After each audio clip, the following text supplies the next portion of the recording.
Chapter 1101. No one could answer this question.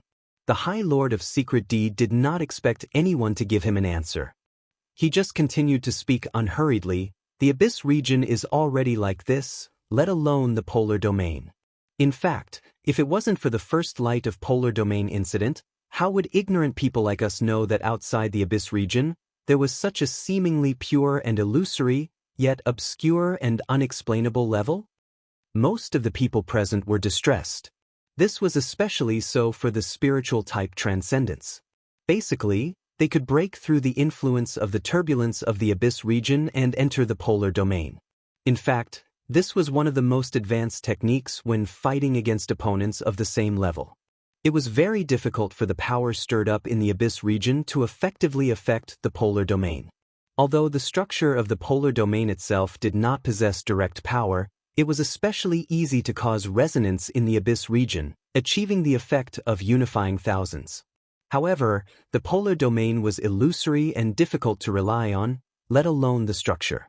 There were very few who could achieve this. Because of this, when Luo Yuan's dimensional crossbow appeared, even if he had never been known for his extraordinary power, he was immediately promoted to the top of the transcendence.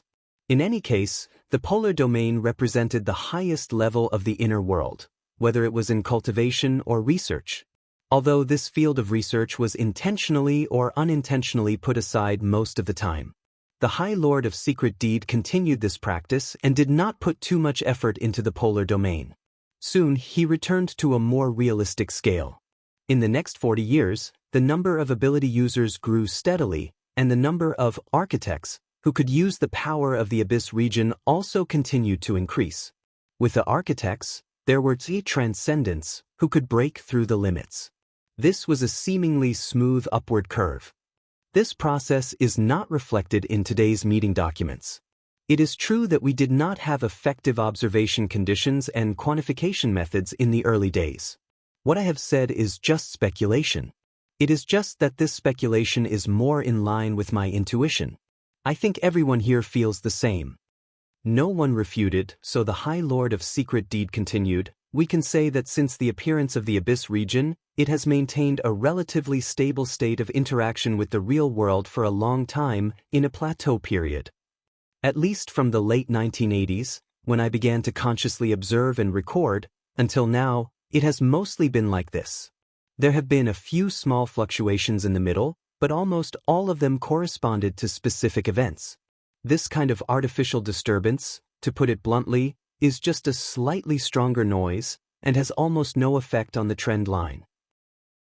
Until January 1st of this year, when the second light of the polar domain appeared. The participants exchanged glances subtly or exchanged information directly under the table in other ways. Unexpectedly, the High Lord of Secret Deed added another sentence. Perhaps the white nightmare from 10 days ago should also be counted in as well. Luo Nan blinked. There's also a daytime nightmare? Many people's interest rose once again. Speaking of the light of the polar domain, it was true that the level of the incident was extremely high, and it had also caused quite a bit of disturbance in the inner world. But after all, it was something that had happened almost half a year ago. In terms of freshness, how could it compare to the daytime nightmare incident that had stirred up more than half of the earth? Death, which did not have to act, her drooping eyelids were also half closed. She squinted her eyes and stared at him. Daytime nightmare. Have you figured out the source? No, I didn't. Its origin and related mechanism of action were not so easy to confirm. Now, we can confirm two things. The first is the impact on the spiritual level. Of course. The second is that it didn't go through the amplification and bonus of the Abyss region.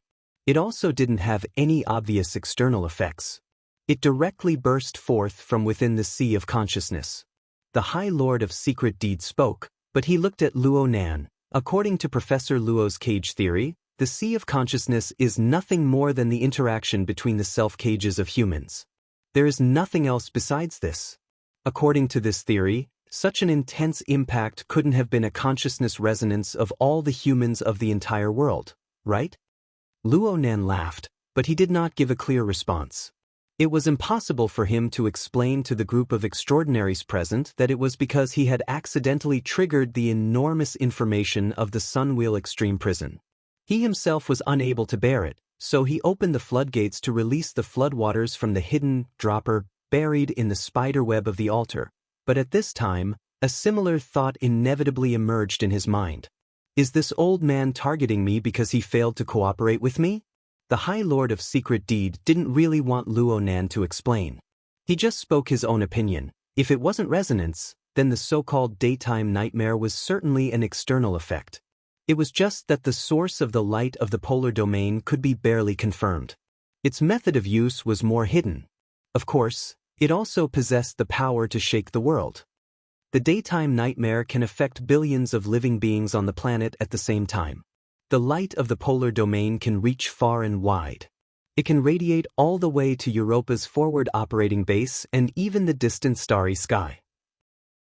I don't find it strange at all that the light of the polar domain drives the trend line to rise and fall. What's strange is that they actually don't have a direct connection to the abyssal region. Then the possibility of the so-called abyssal region-specific radiation coming from itself is quite questionable. And if we consider the interstellar level, then the main cause of the change in the trend line can be attributed to the biological influence on Earth. There is an insurmountable chasm within. It's like human breathing causing global warming. The corner of the High Lord of Secret Deed's lips split open amidst his white stubble. Rather than this, I would rather believe that there is an external source of radiation. An enormous source of radiation is continuously drawing closer to us and displaying its effect. All right, the High Lord of Secret Deed wanted to directly overrule the abyssal region-specific radiation and the abyssal region-specific radiation. He wanted to determine them as the result and not the cause? Or could it be that he was just more interested in the source of radiation? At this moment, even though the High Lord of Secret Deed was the main character, at least half of the people in the venue turned their gazes to Luonan. This was because everyone naturally believed that the High Lord of Secret Deed suddenly tossed out the setting of an external source of radiation and the complete overthrow of the cause and effect of the trend line. It simply pointed to the new plane behind Luonan. Luonan frowned. But it wasn't because the theory of a source of radiation was seriously disadvantageous to him. It was because of another reason. Blood Demon didn't know what Luonan was thinking. He gave Luonan a meaningful glance in the venue and sent him private messages under the stage. Listen down. Listen down. Listen down. Luonan's brows slightly relaxed as he smiled at Blood Demon. But he soon retracted his smile. He just heard the High Lord of Secret Deed continue speaking with a calm tone. If there is such a source of radiation. Actually, I would rather believe that there are multiple sources of radiation. The death which knocked on the table, clearly expressing her impatience. Secret Deed, I didn't come here to listen to your big conjecture of the century. What in the world do you mean? The High Lord of Secret Deed wasn't annoyed. He laughed. You've lived for a long time. You've seen many things. You're very accurate. You need to let others see things a bit more clearly. What I mean is that in a short period of less than 40 years, we are unable to determine whether or not the light of polar domain is the periodic effect of the same source of radiation. Not to mention the daytime nightmare. Its nature is quite different from the light of polar domain. Actually, the essence is the same. It's just that the channel of effect is different.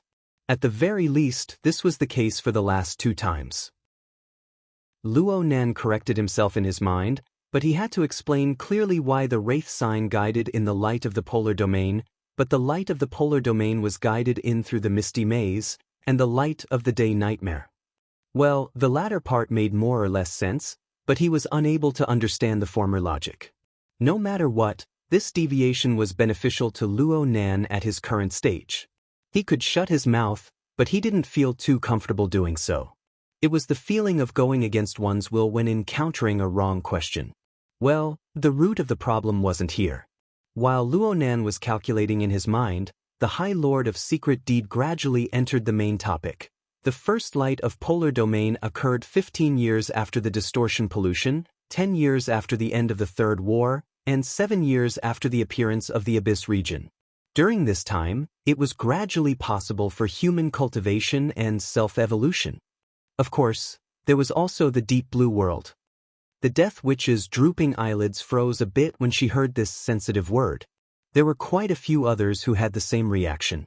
However, the High Lord of Secret Deeds' words flowed smoothly, not giving others the chance to interrupt.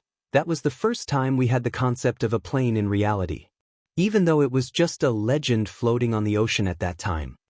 There's no smoke without fire. There's no smoke without fire. There's no smoke without fire. I'm inclined to believe that the source of the first light of polar domain was there. As a plane of spacetime, the node of its appearance is extremely close to the origin of the distortion. It also overlaps with a series of subsequent events. More importantly, it has this mass. Of course, this is just a guess. The atmosphere within the conference room was roughly equivalent to the tense atmosphere when Luo Nan and Black Lion first chatted on the pool deck multiplied by 10. The participants really didn't expect Old Man Secret Deed, who was about to attack Luo Nan's face, to suddenly turn around and stab Li Wei in the chest. Even Black Lion, Wang Yong and the others, who had experienced similar events, weren't any better. This was different from the influence of Luo Nan's attitude at the time. It must be known that the Eye of Secret Deed stood behind the High Lord of Secret Deed. Even if it was the weakest organization among the three great secret orders, that was only relative. Secret Deed, Secret Deed. Who knew who else signed a contract with the High Lord of Secret Deed besides Apollon and Wan Luhua? If this person wanted to make things difficult for Li Wei. The group of extraordinaries were frantically adding scenes in their minds. The High Lord of Secret Deed floated over in the next second. As for the second light of polar domain at the beginning of the year, the deep blue world and the local spacetime have already been anchored to completion. It has been relatively stable in recent years, so the possibility isn't high. But there are others. For example, Professor Luo's new plane. Luo Nan furrowed his brows and pondered for a long time. He raised his head to glance when he heard someone mention him, but he didn't respond. The High Lord of Secret Deeds skipped over again, but there are many other things that point in the same period. For example, the research that I and a few friends jointly invested in. It involves the species in the wilderness surrounding Spring City and Xia City, as well as the changes in the space-time environment. There's also the Gate of Truth that the Order of Justice once clamored about. I don't know if these recent hot topics point to one place, two places, or multiple places. But they can indeed serve as a few omens. They can strengthen the possibility of the idea of an external source of radiation. All right, this was very objective and fair. The participants were alarmed for no reason. Then again, why was everyone so sensitive? Why did they think of the possibility of falling out with Li Wei at every turn? Also, why did High Lord Secret Deed drag Abner back to the topic that he had just avoided with great difficulty? In the end, who was on the same side as who? And at this time, Blood Demon, who was clearly suspected to be an accomplice, opened his mouth once more. He clicked his tongue repeatedly. Old man, you're getting old. You're getting more and more wordy. After listening to you for half a day, you've deviated from the main topic. I clearly remember that you were talking about the distortion going out of control.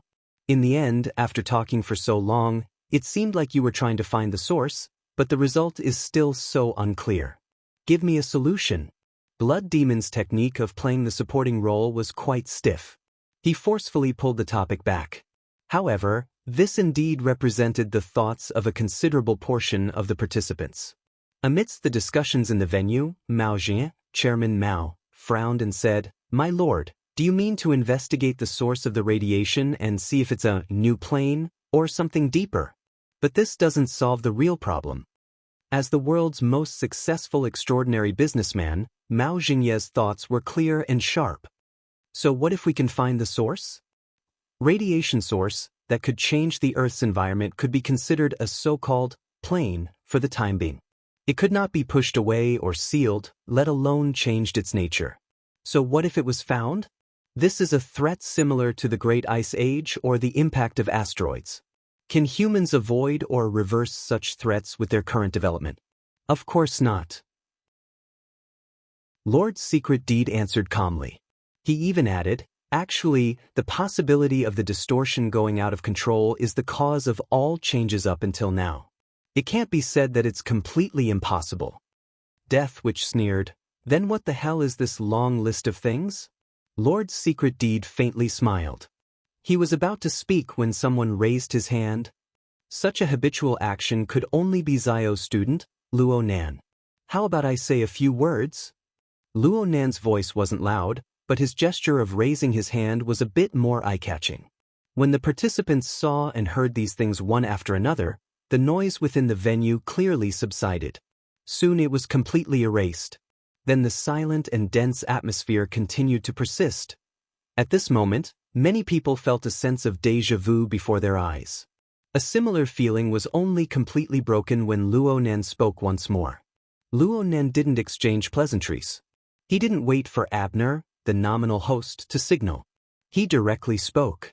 "I feel that I need to say a few words. The distortion must be dealt with, and the radiation source must be investigated. We are unable to push it away, but we must study it, adapt to it, and even use it to complete our cultivation. We must allow this new era to continue. This is how it should be." But the crux of the problem right now is something that everyone seems to have overlooked. The radiation that stirred up the Abyss region and induced the supernatural power does indeed have a certain correlation with the current situation of the distortion going out of control. But are they really related? Is it like what Lord Secret Deed said? Is it a true cause that brings about a double result? Or is it a coincidence that it happened at the same time? Or is it someone's deliberate design to confuse the public? Can you guys deny this possibility? Luo Nan looked around the venue.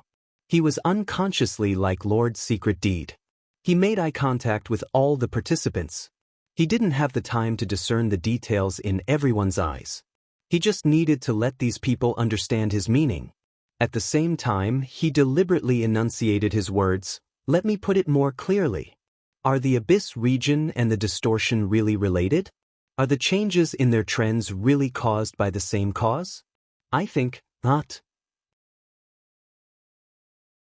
Chapter 1102. Luo Nan withdrew his gaze the moment he expressed his negative attitude. He turned to look at his fingers, which were still flexing and extending. It was as if he was gesturing with something, but it was also as if he was grasping something out of thin air. It made people feel as if his words had become a complimentary gift at this stage. The entire audience remained silent under this careless attitude. Only Luo Nan's voice reverberated back and forth.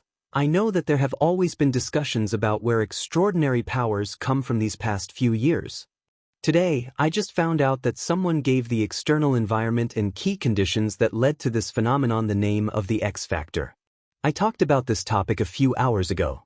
I don't want to repeat it now, so I'll directly reveal my attitude right now. The sudden appearance of human extraordinary powers really doesn't seem like a natural phenomenon. It doesn't seem like the stimulation of some inner potential. Humans are weak existences. Creatures with low perception occupy too narrow a range on the spectrum of life in the universe. It's not that easy to realize rapid self-evolution and renewal. Speaking of this process, there exists a key external X factor. Whether it's the source of radiation or some other reason, I'm not the least bit surprised. I can completely accept it. But just this extraordinary power alone, or perhaps rapid self-evolution in itself, its achievements are highly orderly. It is orderly to the point that it conforms to the requirements of human self-consciousness interference. You must know that before the era of distortion, the frontline theoretical research results of the objective world had clearly produced a larger and larger crack with human intuition and experience. It doesn't make sense that the world would suddenly become a slave to human consciousness after a few years. The reason why this is so is that I'm willing to believe that a certain existence used a black box design to bridge the crack between the mental world and the real world. It built the coupling conditions between the mental and the material, allowing self-cultivation to conform to the instinctive tendencies of humans. At the very least, it was to the point of changing the course of human civilization. At least half of the reason why Luo Nan was careless was because he needed to organize his words. Even so, he still used a few self-made words and borrowed words that were in line with his own habits. If he were to use them in a published thesis, they would certainly not be rigorous. But everyone present here stood at the peak of the evolution of life on Earth. Even though there were differences in intelligence, their intuition, which was rooted in talent and cultivation experience, was at the peak.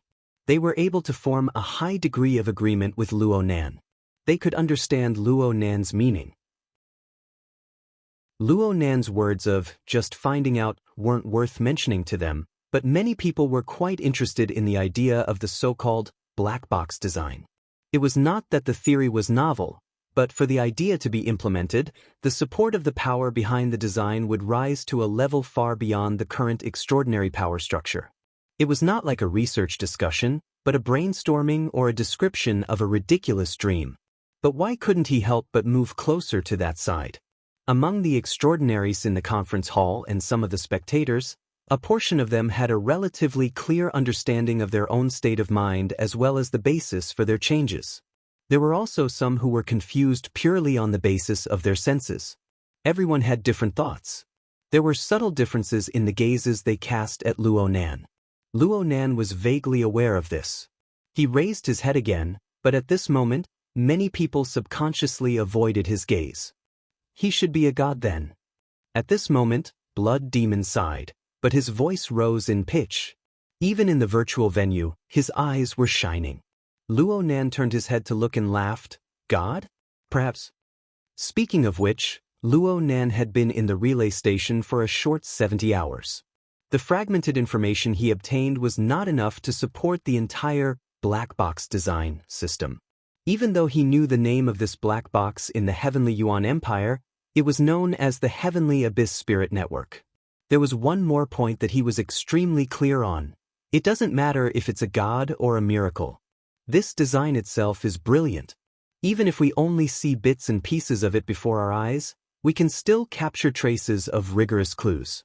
Rigorous? Clues? Take it out and let me see. There were people who were interested, and there were people who silently cursed. There were quite a few people in the conference hall who curled their lips, but in the end, no one spoke. Aside from fear, there was also the fact that Luo Nan was drawing something in the air right after. The virtual venue possessed a corresponding demonstration mechanism. Everyone had long since understood Luo Nan's habit of drawing at the slightest disagreement. There were quite a few people in the conference hall who had studied all of Luo Nan's public lectures with great concentration. From the cage and configuration theory to the segmentation technique and super configuration theory of the past few days. Not a single lesson was missed. At this moment, many people believed that Luo Nan was preparing to do similar work once more. He wanted to provide evidence and theoretical support for his presentation. Everyone's eyes lit up. Some people even unconsciously changed their sitting postures. However, they didn't. Luo Nan didn't even explain what the lines he had drawn meant. He just jumped straight to the topic. What about distortion? From what I can see, it's nothing more than a large number of inferior fragments pieced together to form a pot of boiling soup or some petri dish. Perhaps they wish to create a special environment, allowing these fragments, which may indeed be of extraordinary origin, to use this most irresponsible method to find a host. They will rapidly multiply and react with each other, giving birth to new special components and the like. Or perhaps they want to take a look at the future of society as a result of such reckless actions. Luo Nan's words were even worse in terms of logic. He was completely unrestrained, speaking whatever came to his mind. The main reason was that the coordinate system he referred to was a bit complex and chaotic. He turned his head to the other side as he spoke. His gaze bypassed Overlord Mitchison and Apollon to point at the Black Lion a bit further away. The latter locked gazes with Luo Nan and subconsciously thought of a certain object. It was something he had obtained from Li Wei and had just been snatched away by Luo Nan. This wasn't the main point. What was Luo Nan looking at him for? Did Luo Nan want him to take the lead? In this sort of situation? Don't joke around. Black Lion avoided Luo Nan's gaze by reflex and used a smile to hide the emotions in his heart. But no matter what, he couldn't help feeling tangled in his heart. The degree of entanglement grew deeper and deeper. While Black Lion was tormenting himself with all his might, the direction of Luo Nan's words took a small turn. Perhaps only Black Lion and a few others who were observant were able to hear it. Perhaps some people would say that the distortion has manifested a certain degree of controllability. The human experiments that were previously unable to be performed due to certain reasons speak of progress in this area. I won't deny it. The experiments haven't been carried out, but I've been in contact with the relevant experimental products. They do indeed manifest a certain degree of regularity and controllability. But from what I can see, this is more like the filtering of the special rules of the environment, forming an orderly adjustment. In other words, the distorted element is also borrowing the current environment, borrowing the unknown X factor, to obtain order from the chaos. It has extended a winding path, and for the time being, there is no end in sight. Isn't this great? Someone blurted out in the venue. Luo Nan looked over, and Black Lion was the same as him. He instinctively averted his gaze, but it still seemed like déjà vu. Yes, it was that Sir General, whose position had always been erratic. His name seemed to be corny, and he had even participated in the identification conference last time. Luo Nen also smiled at him, purely acting as a supporting actor this time. Yes, it looks like there is a path, but I can't think that this can be allowed. This is because this is very likely to give a possible light. Yes, strictly speaking, it is a possible future with regularity and order. It is a seed of chaos. To put it simply, it is superfluous. Luo Nan's attention seemed to have returned to the venue during this time, but it didn't stop him from narrating and drawing. The space in front of him had long since been filled with countless lines and diagrams. Due to the full effect of light and shadow, it was nearly impossible to see his face clearly from the other side. Finally, someone couldn't help but ask on behalf of others, "Professor Luo, what do you mean by drawing these?" The one who spoke was the Order of Justice's first ablatum. This female expert, whose real name Luo Nan still didn't know, appeared to be a woman with an extremely gentle temperament. She really couldn't be associated with being powerful. If Luo Nan hadn't personally experienced the level of strength that had clashed with the divine will of Her Majesty Empress Wu from tens of thousands of kilometers away, he might have believed it. Of course, this didn't affect his answer. "Your Excellency, first ablatum, it's like this. I'm trying to use configuration to restore the effects of the distortion on the human body. I'm trying to place it into the system constructed by superconfiguration to see if I can establish a predictive model. What do you think?" The first ablatum of justice carried a sense of curiosity. He cast a gaze that was similar to pure art. It was as if he didn't have any other considerations. "You overestimate yourself." Luonan shrugged. "What I'm saying is that my research on both sides is too shallow.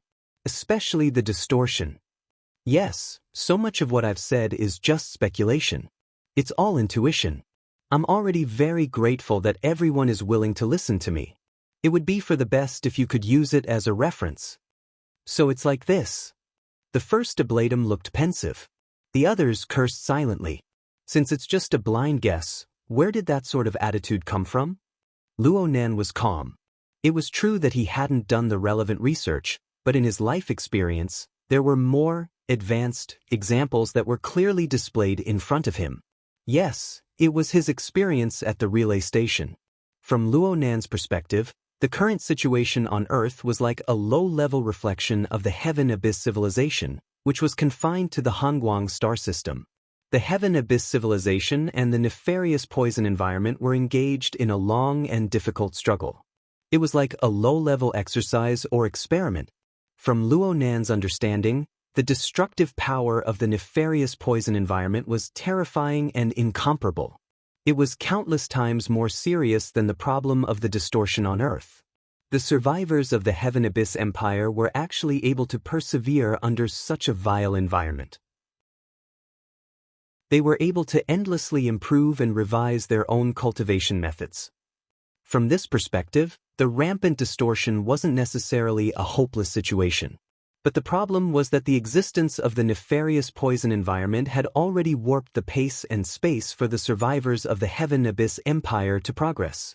It was only the powerful accumulation of civilization from the Heaven Abyss Empire that helped them forcefully carve out a new path on the precipice. and the more and more frequent reforms in foundational techniques had reached the era of the relay station. It was unknown where the future would lead. Luo Nan could clearly feel the stubbornness and bewilderment from the bodies of Liang Lu and the others. If a similar scene were to be placed on Earth's civilization, even if the intensity was reduced by 1,000 times, it was still possible for one to fall to the ground and shatter into pieces. Luo Nan had considered this sort of situation when they were chatting on the pool deck, but he had no way of saying it. It was the same now. Luo Nan had yet to speak of a truly convincing reason up until now. He couldn't speak of the Heaven Abyss Empire and the like. There was still some real evidence, such as the reactor. It was best not to beat the grass and startle the snake before sufficient investigation and evidence was obtained. No matter how one looked at it, Luo Nan's statement was a bit empty. But it didn't matter. His attitude itself was the reason. The venue maintained a relative silence. Clearly, everyone was pondering, weighing, and perhaps they were even engaging in private conversations unknown to Luo Nan. This could be considered a good sign. In the end, it was Luo Nan who spoke once more. I know that a practical plan is needed to deal with this problem, but I really don't have any good ideas right now. Researchers don't have first-hand data. No amount of statements is meaningful. Speaking of which, do you have an exact number for the number of infected mutants? Blood Demon was a bit absent-minded after sighing to the gods. Only when Luo Nan's gaze landed on his face did he come to a realization. He grinned. If we could investigate this clearly, then it wouldn't be called losing control. These words weren't too accurate, but everyone understood the meaning. Blood Demon continued. The current problem lies in the fact that mutant infections have a typical pyramid structure. There are large amounts of Phase 2 infected at the bottom. There is basically no possibility of reversal, but it is very difficult to distinguish with current detection methods. The 10% in Ha City are Phase 3 infected who have already shown signs of mutation. There are a few discrepancies, but it won't be too much. Extrapolating from this data, there are at least 30% of the latent Phase 2 infected, maybe even more. Isn't that right, Lilia? Apollon's blood-red eyes glanced over, but he didn't respond again. Blood Demon spread his hands. According to the data from the last census, Ha City's population is 190 million. 30%. Just thinking about it makes my scalp go numb. Ha City has basically fallen. That's right, Shi City is the same. As for Black Africa, hee. Luo Nan asked, can you do it a bit more meticulously? How meticulous? A census of the entire population? Find out the bottom line? Create a file and establish a card? It's too difficult. The most troublesome part about the Phase 2 infected lies in the fact that there isn't a clear indicator. It must be a comprehensive result from multidimensional laboratory testing. Even if we gather the power of the entire world and assist Ha City regardless of the cost, it will still take 1 to 2 years to complete the testing with a base of 100 million. But what about Shi City? What about Black Africa? What about the other cities? Plus, the mutant infections are dynamic. The degree and stages are constantly changing. I'll be responsible for finding out the bottom line. Luo Nan interrupted. Blood Demon was stunned. Responsible for what? Luo Nan flexed and extended his finger once more, causing the extremely simple and crude model before him to make a few rounds of zooming and enlarging. At the same time, he clearly stated, do a general survey, establish a file, and clarify the scope and degree of the aberration infection. Let me do it. After all, no one knows how to detect secondary infections better than me. Chapter 1103. Luo Nan's attitude was far too understated. Even though he had already said it twice, the participants still needed to spend some time to digest it. The core of the problem was undoubtedly the discovery of Stage 2 infected. This point had already been explained very clearly, but Luo Nan's attitude seemed to be casually stepping over it. Whether it was the common sense of the participants or the cruel reality described by Apollon, Masterbat, and Blood Demon. Based on what? Some people had already begun to flip through the information. Then they discovered that Luo Nan wasn't just talking big. It was on New Year's Eve last year.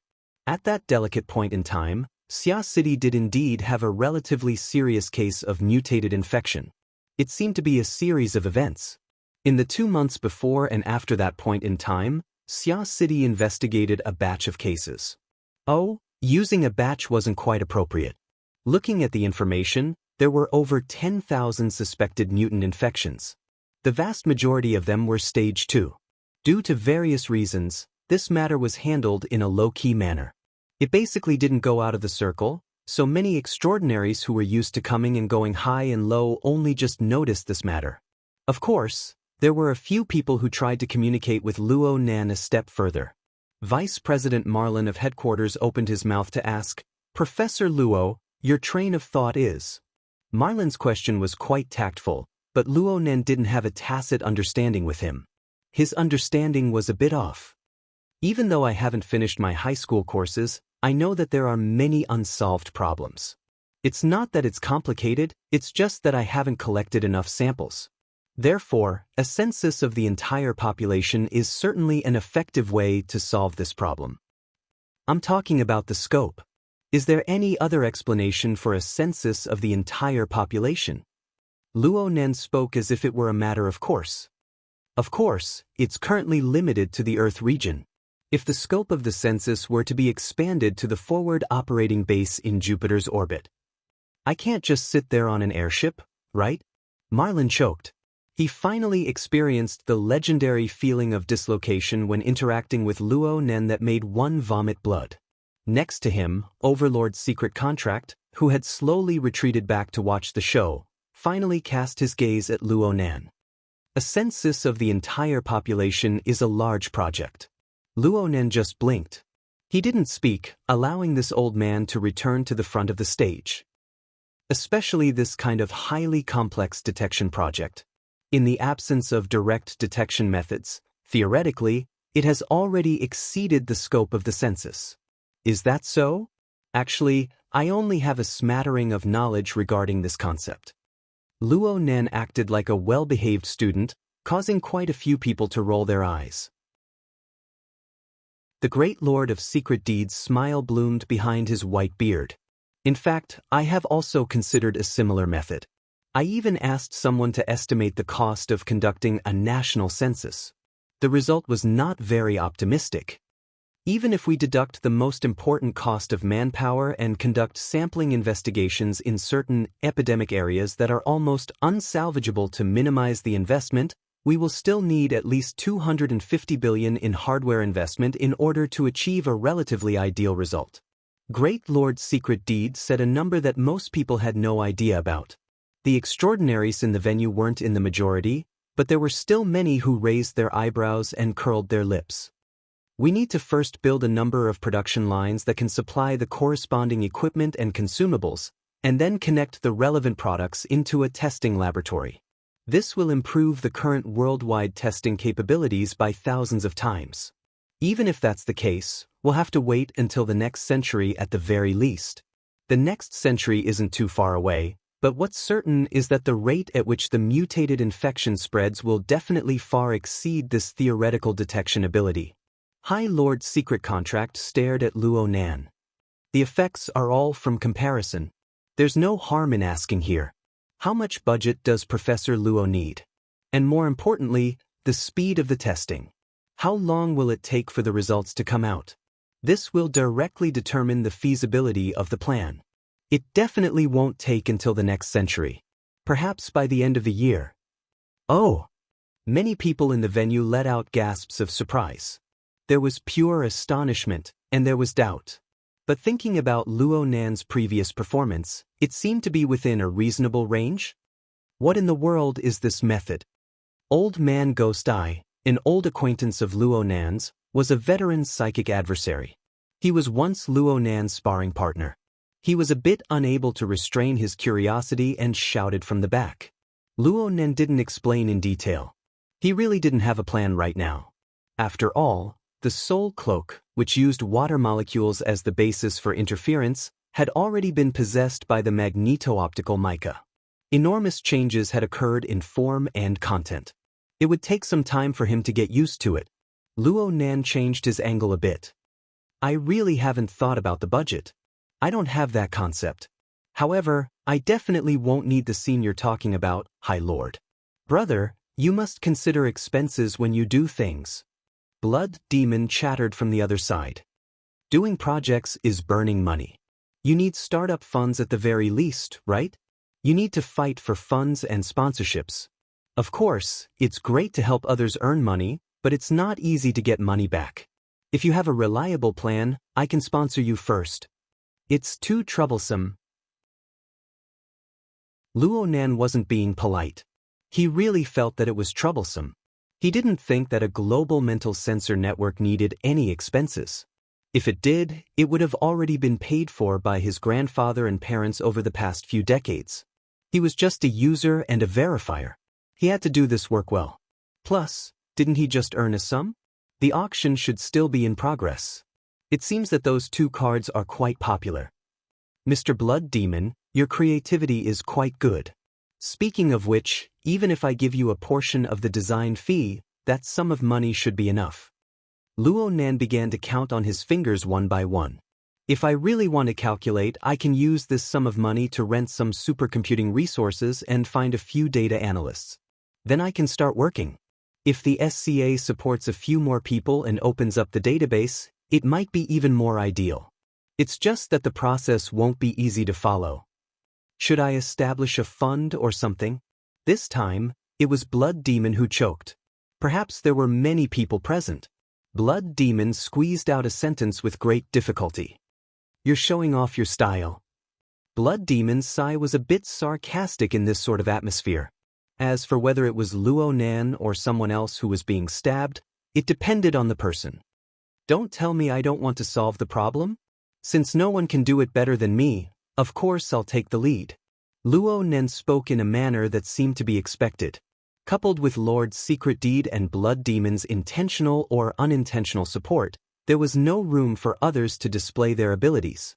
It was as if this matter, which concerned the fate of Ha City, Tin City, and even the entire Earth, had been decided. Alarm bells rang in the hearts of many people. Even though the subsequent course of events was unclear, they instinctively felt that the situation wasn't too good. People exchanged glances in the venue, and they quickly communicated with one another below the stage. It wasn't just limited to the participants. There were also all sorts of monsters and demons paying attention to the progress of the conference. The Black Lion's soul was summoned by old elves. This is absolutely not good news for you. Aha! Before tonight, Luo Nan practically had no influence at all in the field of mutant. But if he is allowed to do this, he won't need to wait for the time limit he set. As long as he has 1 or 2 publicly recognized results, he will be one of the top authorities. What will he do then? Old El's voice was like a cold wind that lingered in the Black Lion's ears. Don't tell me he wants your kingdom of chaos to exist forever on the African continent? For what reason? Just because you and him call each other brothers today and have a joyous gathering? See, his intentions are already extremely clear. You're really lobbying without any regard for your capital, old man. The problem is, how are you going to stop him? Are you going to face an extraordinary researcher who doesn't need any funding?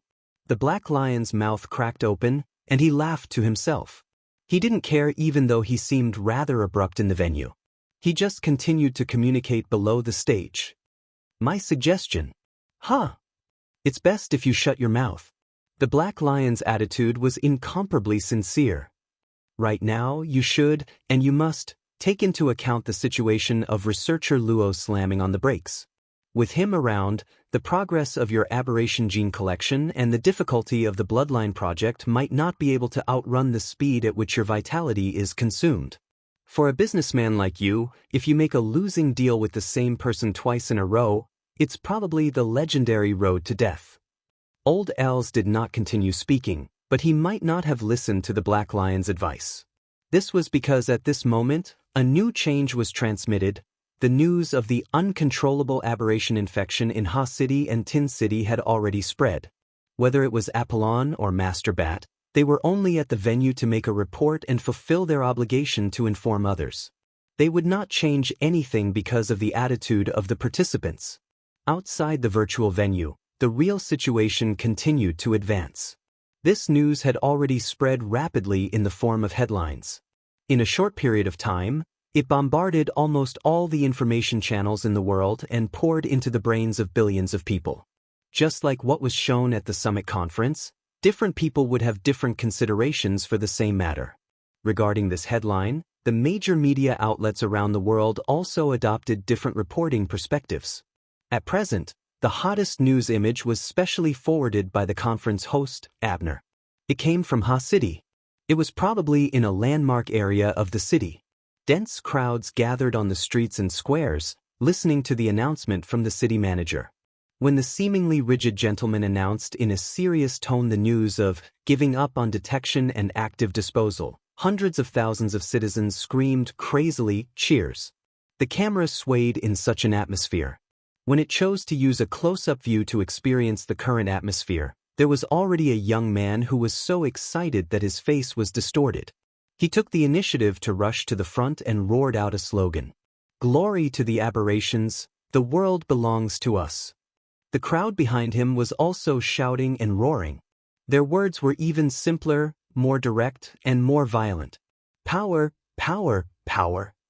Such a sound and scene fell into the ears and eyes of the participants of the summit conference, but it was so meaningful. Chapter 1104. June.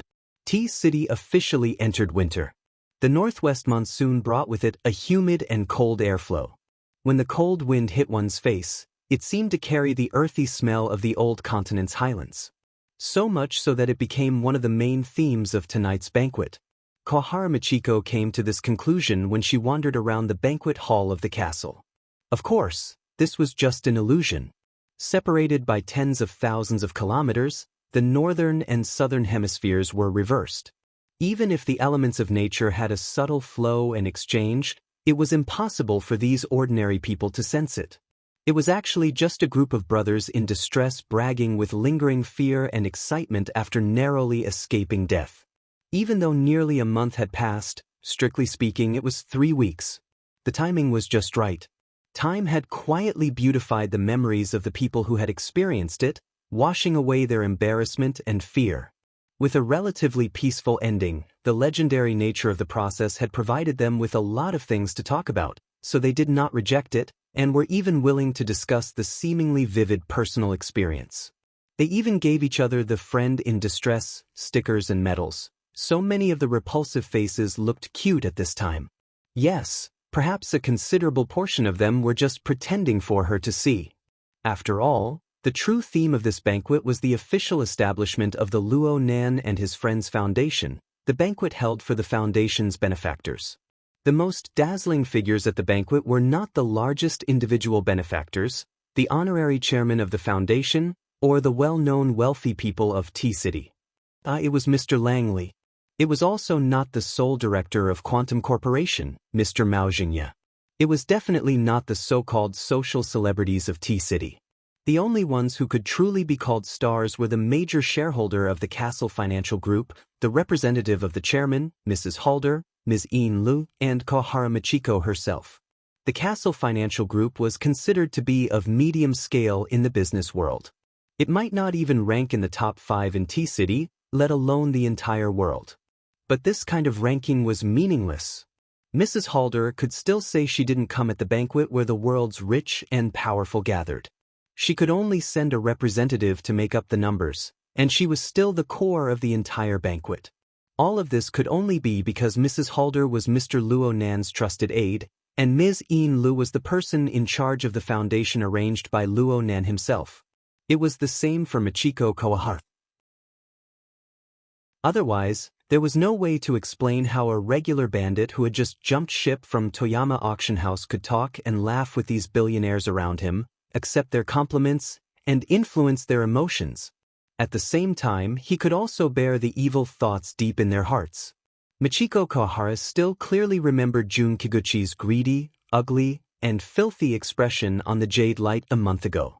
Whether it was Banqing, Diqing, or other places, as long as they were in this circle, there was not much difference. Just like right now. Everyone was chatting and laughing together. They were reminiscing about their friendship from their one-way trip to the Highlands. They were flattering Mr. Luo Nan for his compassion for the future development of humanity. But heaven knew what sort of inferior stories these surrounding men and women would come up with in their hearts. They would invite her, or perhaps she and Luo Nan, to play the leading roles together. But so what? Kawahara Michiko enjoyed all of this. She was like a fish in water in this banquet full of malice and calculation. This was the scene she had always pursued. For this reason, she gave up so-called love and marriage, but she never got tired of it, even though she was always wandering halfway up the mountain. But right now, she was standing at the peak, close to the peak. The price she had to pay. What did she pay? Compared to the hidden malice in the surroundings that could engulf her at any time, this doubt and bewilderment might be the source of the occasional bewilderment that leaped out from the bottom of her heart. She knew that perhaps in this lifetime, she would never be able to make such an inconceivable transaction again. Even though this was very likely a transaction where she would enjoy first and pay later, and the subsequent price would be unbearable for her. But up until now, with her mortal eyes, she was still far from reaching the end, right? In this capitalistic society, how could she be a businessman if she did not have this awareness? Besides, she was indeed willing to pay any price for this current glory. Kawahara Michiko's smile grew more and more brilliant. At this time, the bracelet on her wrist vibrated gently. She raised her hand to indicate and apologize to the people around her. She temporarily left the crowd and picked up the call. Her voice became particularly gentle. "Jie, you called very early today. Did I disturb your work?" Kawahara Michiko's only son, Kawahara, grew up in a single-parent family. He grew up in the oppressive environment of the Kawahara clan. Though he was still a preschool child, he was far more mature than most of his peers. He was also very sharp. "It seems to be very chaotic over there. I'll call back later." "No, it's fine." Yeah.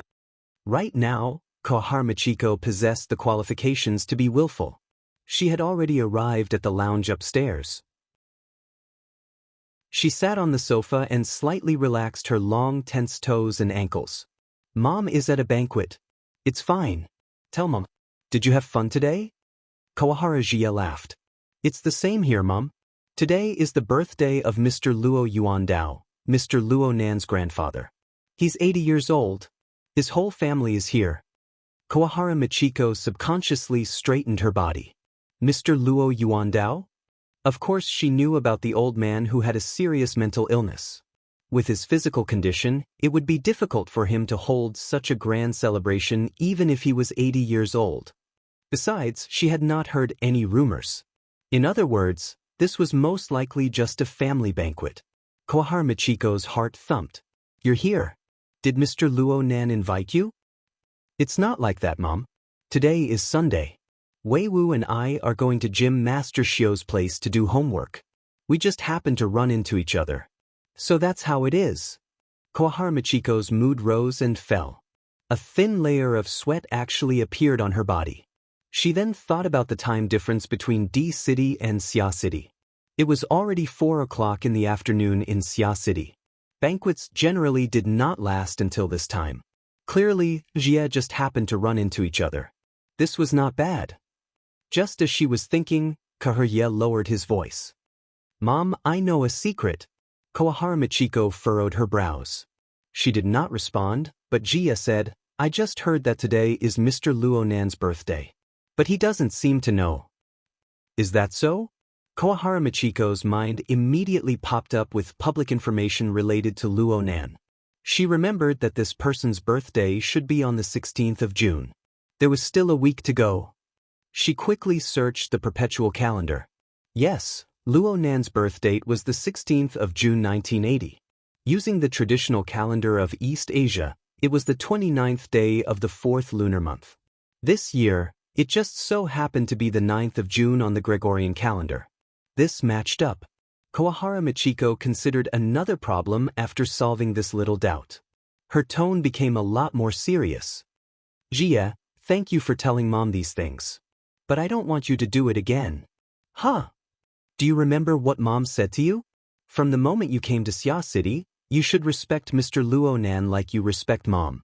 You should learn from him. You should ask him for advice. You should be a qualified retainer. You should be loyal to Mr. Luo Nan and obtain his approval. Without Mr. Luo Nan's permission, you can't reveal his secrets and other information to anyone, including Mom. Even if it's just a small matter. The other side went silent. Koahara Michiko was actually a bit worried. She hadn't criticized her own son like this for a long time, especially now that they were separated by tens of thousands of miles. She didn't even have a video call. She felt very uncertain for a time. Just as she was about to send a video call request, Jia Heyuan asked in an even softer voice. Mom, are you Mr. Luo Nan's mistress? Koahara Michiko had once believed that she would never be troubled by such a question. To a certain extent, she even hoped that everyone else would think this way. She wanted to turn this matter into reality. Only then would she be able to consolidate her inexplicable position. But at this very moment, when this question came out of her own son's mouth, her feelings were clearly not as simple as she imagined. She even subconsciously wanted to slap him, but Jia Hyun wasn't in front of her. That empty slap seemed to hit her face in the end. Jia, why do you say this? Koahara Michiko only realized that her voice was dull and hoarse when she spoke. It was like cracking porcelain. When it was struck again, it no longer had a clear echo. Is it in Xia City? No. It's in Banqing. Jia Hyun's voice was still weak, but it was strangely steady and even calm. Many people have tried to tell me this matter, including Grandpa and Grandma. They've tried various methods and angles. It seems that I really am your weakness, Mum. Jia. Even though she knew that her son was far more mature than his peers, Koahara Michiko didn't want to hear the result of his deliberations. She didn't want to hear it at all. A second or two later, or perhaps even longer, Jia Heyuan spoke. His voice was a bit urgent. Wei Wu is calling me. Mum, don't worry. Mr. Luo Nan is a very, very good person. Many people here are. The next moment, Jia Heyuan used a very clear voice to respond. Hey, I'm here. Wait for me. The call ended immediately. Koahara Michiko stared blankly at the bracelet on her wrist for a long time. She almost thought that she would shed tears, even if they were just a few symbolic drops. But when she heard the sound of people outside the lounge, she reflexively straightened her back. The corners of her mouth curled up, revealing a beautiful, calm, and mysterious arc. It was as if everything was under her control. In fact, she really did achieve perfect control. Whether it was her external expression or her internal state of mind. Even if there were some ups and downs, they all settled down in a sentence that was like an incantation. This was what Jia had said. Mr. Luo Nan is a very, very good person. Right? A 6-year-old child could tell in 2 weeks.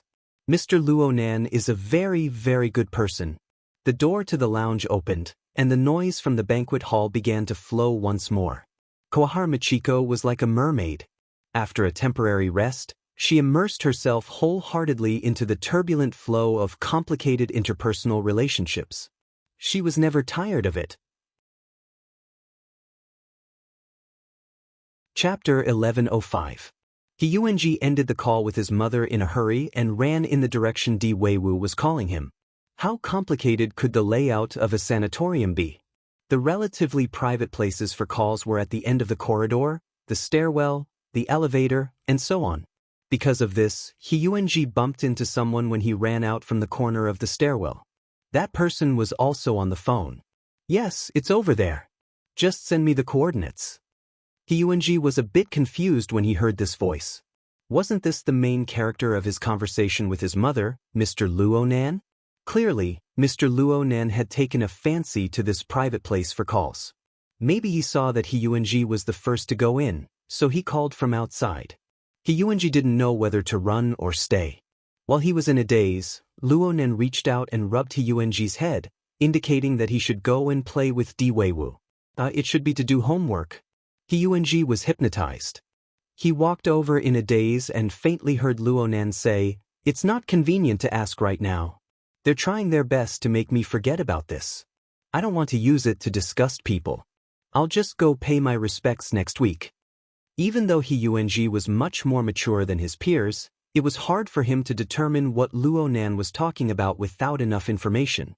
Right now, almost everyone in the corridor on this floor of the sanatorium was related to Mr. Luo Nan. He Yuanji had only walked a few steps when the fat Mr. Mo Peng touched his head. He even said that he needed an excuse to be immortal. Sure enough, the customs of Ban City were very different from those of Xia City. He had to adapt to them one by one. "Don't bully me." Mr. Luo Nan's call was very short. He followed closely behind He Yuanji. He Yuanji hurriedly turned around and bowed seriously. He was apologizing for his actions, which he didn't know if he had exposed himself earlier. Mo Peng didn't pay attention to him at all. Instead, he clenched his fist in a very serious manner. It was the hand that had touched He Yuanji's head. Mo Peng swung it twice and tapped in the air. He must be following some kind of visual logic that they couldn't see. A second later, Mo Peng swung his arm and shouted with a suppressed voice, "Double kill." Luo Nan reached his hand out to touch He Yuanji's forehead as he was shouting. Luo Nan slapped his hand away. "What are you doing? Those who see it, have a share." Mo Peng was grinning from ear to ear. "Thanks to this little bro, I'll have 2 slots to experience the 10 Days in the Wilderness expansion pack. Don't miss it if you go the wrong way. This experience card is for you. And shouldn't it be given to Jie?" Mo Peng blurted out, "What games are kids playing?"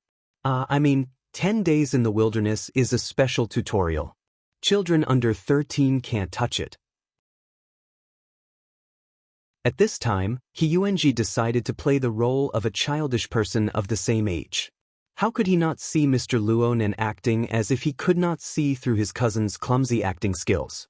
But then again, this should be a birthday present, right? Half a second later, Luo Nan responded with the same subpar acting skills and lines, "Fine. I accept the sincerity of a brother and the good fortune of Jie." He Yuanji revealed an innocent smile at the right time. Mo Peng also laughed happily. He was truly happy. "I'll send it to you.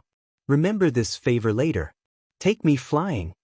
Luo Nan, who had left behind a glorious battle record at Frost River Reality, took charge of this matter. "No problem. Let's go to the hero seat." "I'll remember." After Luo Nan's performance was rewarded, Luo Nan patted Mo Peng on the shoulder and walked toward his grandfather's room. Mo Peng was already making up for his slip of the tongue later. "Jie, there's nothing good about that adult-oriented game. Brother, He Yuanji corrected him very seriously. "You're my elder, Mr. Mo Peng." "Hey Jie, you've been slacking off for far too long." Di Weiwu gave He Yuanji a senior command. Luo Nan checked the new electronic experience card in his hand and pretended not to see it. The purchase date for the experience card was yesterday. He laughed again and flipped his hand inside the sleeve of his t-shirt. When it came out again, there was an old notebook in his hand. He arrived outside his grandfather's room, but he did not immediately push the door open. He just looked at the situation inside the room through the glass window. Inside the room, his aunt and Mo Yo were chatting with his grandfather's special nurse, Auntie Hong. They were understanding the situation. Rui Wen stood quietly to the side. Yes, she was with Di Weiwu just now. When did she come in? His uncle, Mo Haiheng, was lying on the other side of the chair. He had already fallen asleep with his eyes closed. As for his grandfather, who had given birth early today, he was on the balcony of the outer room, chatting with Gym Master Xiao. Below his feet was the new building block Kingdom of God. Of course, this did not stop him from dozing off under the warm afternoon sunlight. Luo Nan looked down at the old notebook in his hand when he saw this scene. He shook his head and tucked this thing under his ribs. Then he turned around and left. He passed through the corridor and arrived at the balcony attached to this floor. The balcony was also facing the sun. His vision was a bit better from this position. He could even see his grandfather's calf nearly buried in the building blocks on the balcony of the ward. You can say that this is a hidden security hazard. I once considered giving the old gentleman a different room, but considering the problem of adaptability, I didn't bother with it. Someone spoke from behind Luo Nan. Luo Nan turned around and greeted with a smile, "Brother Octopus." The person who came was none other than Zhang Yuliang, who worked in this sanatorium. Well, Luo Nan was more used to calling him Octopus. This neuropharmaceutics expert wore white clothes. His hands were in his pockets as he walked over unhurriedly. He stood side by side with Luo Nan and followed Luo Nan's gaze to look in that direction. You didn't go in just now? Not just that. I hid half a foot in the crowd at the beginning. It's a birthday celebration. Just don't mess things up. Octopus opened his mouth, but he swallowed back the words, You're also the birthday boy today. Since Mrs. Luo Shuqing and the others racked their brains to use this special day to organize a family activity, and they deliberately hid it from Luo Nan, the person involved, in order to avoid making bad associations, why should he expose them? Well, Luo Nan didn't need him to be smart. Does the old man get excited when he sees you? Basically. Is it because he can see how terrifying of a fellow you are? Octopus was obviously joking. But Luo Nan nodded, it should be like this. Luo Nan didn't answer immediately. He just asked, Has Grandpa's state been the same these past few days? Yeah. He's good for a while and bad for a while. He looks up to the sky at every turn, especially on cloudy days. Luckily, Xia City has been bathed in sunlight these past few days. Luo Nan shot a glance at the sky and agreed, That's right. He's been okay. Octopus felt that these words lacked sincerity. He hesitated for a moment before speaking, Nanster, I need to ask you something in private. You're being too polite. Octopus lowered his voice, I can't not be polite. The situation is very sensitive right now. We're the ones who deal with abnormalities. Aren't we? At the summit conference, you strongly advocated to separate abnormalities from the X factor that triggers extraordinary powers. This is drawing a line. Octopus had already taken his hands out of his pockets. He spread them out in the shape of a scale. Should we deal with the abnormalities first or should we explore the planes first? The internet is going to be in an uproar right now. But you don't need to worry. Our medical world will definitely stand on your side. I even have to thank you. Luo Nan rolled his eyes. At the same time, he understood what Octopus wanted to ask. You want to talk about the problem of the source of radiation. To be precise, I want to talk about the influence of the current objective environment on everyone's cultivation. Is there really such a close external factor? Octopus had a face of curiosity. From what I can see, the trend line of Lord's secret contract is a false proposition. However, the trend of environmental change cannot be denied. Luo Nan paused and changed the topic. I went to see old Yu yesterday. His body is getting worse and worse. My grandpa is actually the same. I'm thinking that they actually have something in common. Octopus blinked. Old Yu is a psychic. There's no need to talk about his mental sensing ability. And I feel that my grandpa's perception is also very sharp. Or perhaps I should say that he has specialization on a certain special level. He can receive information outside the perception dimension of ordinary people. That's what I'm thinking right now. Luo Nan's train of thought was expanded from the special sensing machinery of the magnetic photon mica jellyfish. Every day, he would be scoured by an enormous amount of information that exceeded his ability to comprehend. He was deeply aware of the suffering involved. Luo Nan's words were not hard to understand purely in terms of verbal logic. Octopus made even more connections from this. So, the old man's physical state, including old Yu's current state, is indeed related to the source of radiation? We can't exclude this aspect of the factor. Of course, there's also the problem of insufficient analysis, overload, and downtime. Luo Nan casually flipped through the old notebook next to him. He looked at the chaotic lines that had been destroyed and filled in. This was a special item that had stirred up a storm not too long ago. Many people believed that it possessed an astonishing secret and corresponding value. Luo Nan didn't want to correct anything because he hadn't completely deciphered the information within. But he was certain that he was more qualified than anyone else on Earth to make a judgment. His grandpa certainly didn't possess extraordinary strength. After his mental symptoms appeared, his body was much weaker than a normal person's. It was very likely that such a weak body could bear an extremely dense and extremely fatal amount of information. Luo Nan, who had rich experience with overload, could completely imagine the consequences. The current Luo Yuandao of the past certainly didn't possess the alter spiderweb that Luo Nen used to filter information. What's more, the pressure of quantity wasn't the ultimate problem. The most fatal problem lay in the layers and the structure. He was able to detect these traces from the records in the notebook. It was like a storage device with limited space. A large amount of highly compressed files had been copied inside. The device was already stuffed to the brim and needed to be decompressed. Machines could crash and restart. How could a person do the same? Chapter 1106. Luo Nen already had a definite answer in his mind as to what the source of radiation was. Behind the fragmented chaos where even the order of space and time no longer existed. An order that ought to have existed. The source that caused this result. According to Luo Nan's current understanding, the objective of manifestation was certainly Sunwheel Prison. Luo Nan had confirmed his objective, but there was still a crucial detail that troubled him.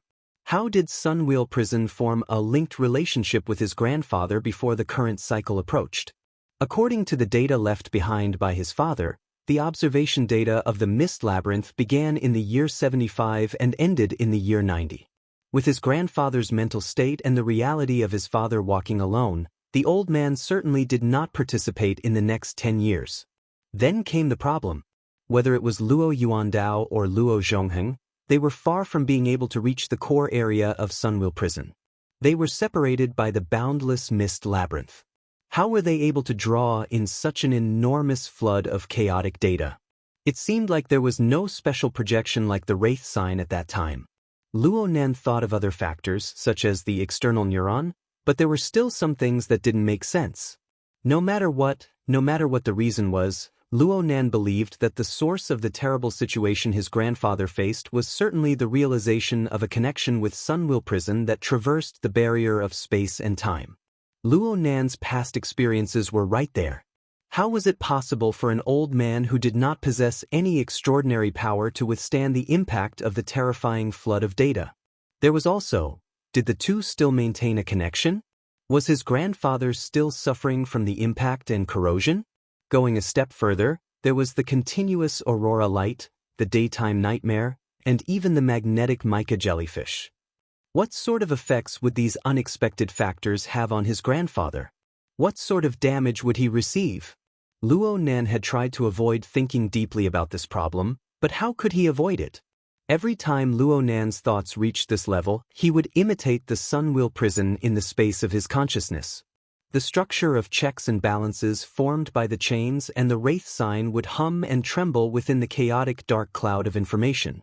And deep within the dark cloud, the hall constructed out of thin air would respond without a sound. Luo Nan was just trying to find a rule of order that could be explained and analyzed from the structure of the Sunwheel Prison. It would be best if it could be used by his grandfather to relieve his pressure. That was all. But this was not an easy task. Luo Nan's expression gradually turned gloomy. Octopus felt that there was no way to continue this topic. Coincidentally, a few messages flashed through his friend group. Just by looking at the flashy links, he knew that Bamboo Pole, the rumor maker, had started working again. This guy forwarded at least 30 pieces of trending news and gossip every day.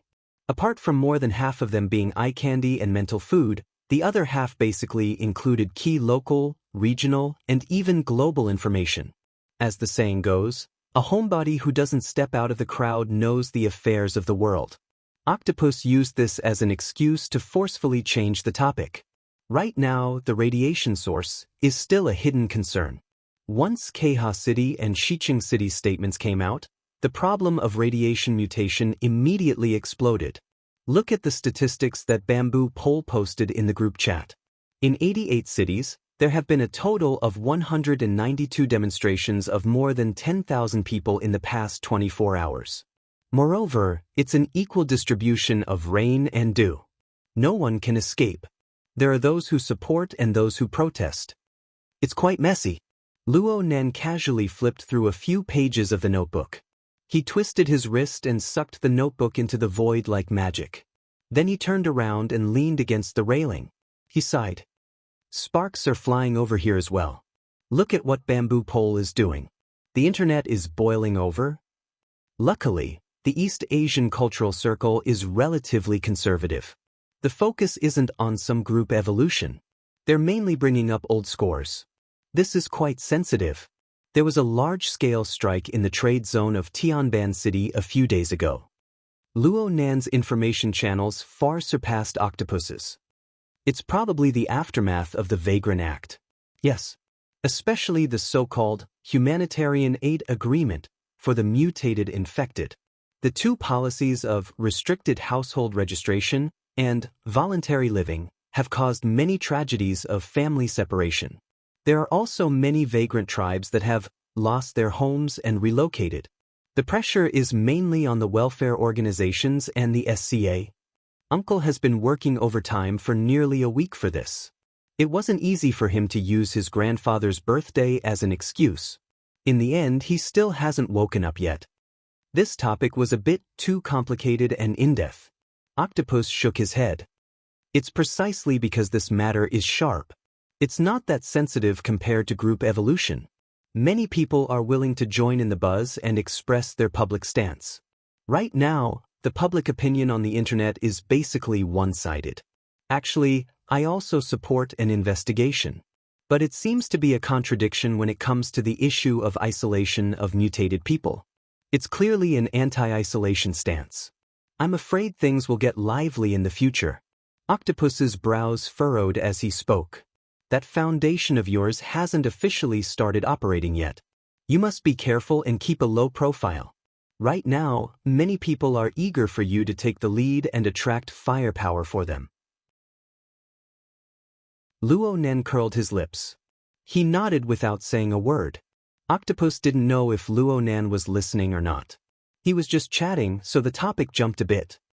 Speaking of which, Bamboo Pole is working for you? Yeah. Brother Bamboo Pole's data analysis ability is exactly what I need. It's even rarer that he knows everything about the inner world. He has his own information channel. If I don't grab hold of him, I'll lose out. Hey, can't you take care of the minds of the people at the bottom of society? Brother Octopus, you can come if you want. The Foundation's design is to conduct investigations and research at the same time. Research on the nervous system is also a very important field. Forget it. I know my own limits. Bamboo Pole's professional skills are ranked in the top 10 of the inner world. It's hard for me to rank in the top 1,000. I'd be too old to be a graduate student. It's better to watch over this stall. Of course, if there are any new developments, please do share them in a timely manner. Luonen didn't try to persuade Octopus any further. In fact, he really hoped that he had a trustworthy and knowledgeable friend like Octopus to watch over this place. And Octopus most likely understood this point. Luo Nan thought for a bit and said, "Actually, I've been pondering over a paper these past few days. I'm preparing to publish it publicly. Let's ponder it together later." The current topic is formatting theory, mapping example and expanded research on the human body giant system. Isn't it a bit unprofessional? Octopus went, twice, but before he could respond, a call came in from Luo Nan's side. It was his aunt, Mrs. Luo Shuqing. Luo Nan heard a few words and immediately displayed his lovable appearance. "Are we going back? Okay, we're almost there." "Whose car?" "No one's car isn't going back." If that's the case, then of course I'm going home." "I'm going with you, Auntie." Octopus's eyelids twitched as he watched from the side. All right, this was a young man. He was solid. But the topic they were discussing just now, and the various legends from not too long ago, what were they all about? For a time, Octopus had an intense feeling of absurdity and dislocation in his heart. He was practically replacing Luo Nan with a split personality. Luo Nan had already hung up the phone while he was distracted. He turned around and ridiculed Octopus. "Emoya wants to take Ray-Wan to the recording studio. She says that they might work through the night." Auntie actually agreed. "But I remember last year when Emoya participated in the music festival, our house practically exploded on the spot. Is there such a big difference between one person playing music and two people playing music? Perhaps Auntie just has a problem with underground music?" Hee hee. Luonan didn't say anything more. Even though he had basically entered the level where he didn't need a means of transportation, he still needed to follow the group in order to preserve his image as a tottering, obedient child in front of his family. He waved his hand and walked towards the exit of the platform. "Brother Octopus, let's talk in detail later. Actually, I've pretty much drafted the outline. I'll send it to the group in 2 days." "Oh, okay. I won't go over. I don't want Auntie to say those courteous words again." Luonan didn't turn his head. He made an "okay" gesture and ran with small steps. He soon crossed the platform and disappeared behind the door. He was like a graceful and energetic youth. That was how he should be. Just from the perspective of personal interactions, this wasn't too bad. At the very least, the current Luonan was no longer the somewhat gloomy youth they first met. Just from this point alone, Luonan was already quite good. Octopus didn't have much use for Octopus in a place like the sanatorium, and he was a relatively high-end professional. Most of his time was spent on scientific research. Octopus received a bit of stimulation from their conversation just now, so he went back and soaked himself in his own laboratory. He entered a state of mind and lost track of time. This lasted until the Hexa ear vibrated. Someone in his friend group had ed him. It was Xie Junping. "Octopus bro. I'm holding a temporary board meeting. I've entrusted Brother Papercut to help me pick someone up. Brother Papercut's car was just sent for maintenance. He might be a bit late." Erping got it. Di Weiwu usually lived in Lan Town's welfare home. During the weekends, he would go to the sanatorium to do his homework. At the same time, he would receive the influence of Gym Master Xiao and Dean Wan. Hyuanji was sent over by his mother, and he received the same treatment. Perhaps Luonan considered him a hostage, but Luonan treated him equally and nurtured him as a disciple. There were plenty of benefits, but the transportation wasn't too convenient. Normally, Worker Zhai would come over to pick someone up. If Worker Zhai was working overtime and couldn't get away, then it would be Xie Junping, a loyal believer of the Order of Creators, who would come out. Papercut was a mobile member, a spare tire of spare tires. With Xie Junping's current resources, arranging a driver to pick someone up wasn't a big deal. However, everyone knew that these were extraordinary times. Even though they were at Xia City's headquarters, the people by Luonan's side needed to maintain a minimum level of safety awareness. They needed to communicate and help each other. They didn't want to give the schemers in the shadows any opportunities. At this time, Papercut jumped out. "Octopus, Erping, I won't be late. We've already entered the main entrance. I hitched a ride with Bamboo Pole." Octopus was baffled. "You two are together. Bamboo Pole, don't bring bad news to an honest man." "Bamboo Pole, hee hee." While they were chatting, Octopus raised his head and looked out of the window. He found that it was already almost 6 o'clock. The weekend was also the peak hour. It would take at least 1.5 hours to get back to Forest Wall District. So, he sent another message. "Paper Cutter Bamboo Pole, you guys can eat here. This is the staff cafeteria. Eat to your heart's content, it's my treat. If it weren't for the fear that the children would be hungry, do you think I would be willing to entertain you? Forget it. The children in the orphanage go to bed at 9 o'clock. If I stay here for too long, I will inevitably disturb my schedule when I go back. Dean Wan is easy to talk to, but Nanny Wang is not easy to dismiss." After a few minutes, the other side sent another message. "I've got him." Octopus watched the surveillance video that was specially connected to the Hexa ear. Sure enough, Bamboo Pole was leading the two children. He made a V sign to the camera on the ceiling. Papercut chuckled to the side. Farther away, Xiao Shenyu, who had become increasingly thin in recent times, held his hands behind his back as he watched this. Although there was no smile on his face, he was still relaxed and relaxed. Octopus rolled his eyes. "All right, I won't be sending you off." Chapter 1107. Bamboo Pole's commoner car didn't stand out at all in the endless stream of traffic in Xia City. He encountered a weekend traffic jam as expected. He followed the AI's guidance and changed 4 or 5 layers of traffic, but it was still difficult for him to move forward. He was only a dozen kilometers away from the forest wall district. As always, in a sense, this is a good, bamboo pole chatted and yawned in passing. Where did you go last night? Papercut looked askance at him. Hee, I worked hard for Boss Luo. The foundation hasn't started operating yet, right? You don't really think that Boss Luo needs to rely on the foundation to walk, do you? Bamboo pole looked askance back at him. Papercut blinked and immediately made a zipping motion with his mouth. The front row was a bit quiet, but the laughter of the children in the back row was particularly clear. The two little beans were securely tied to their children's seats.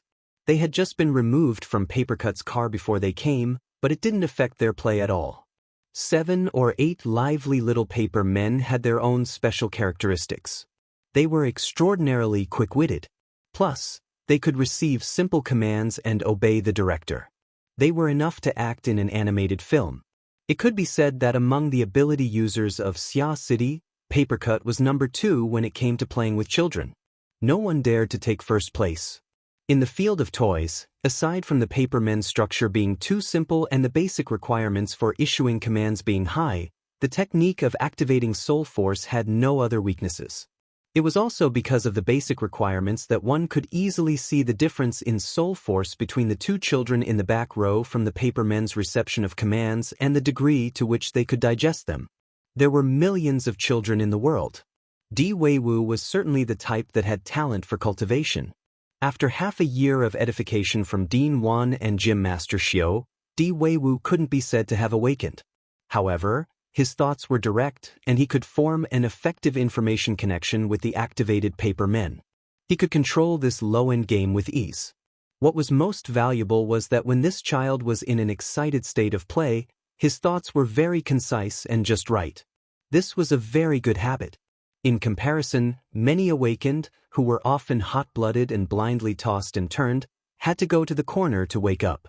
In comparison, Hyuanji did not have much of a foundation to speak of, but his reaction was extremely fast.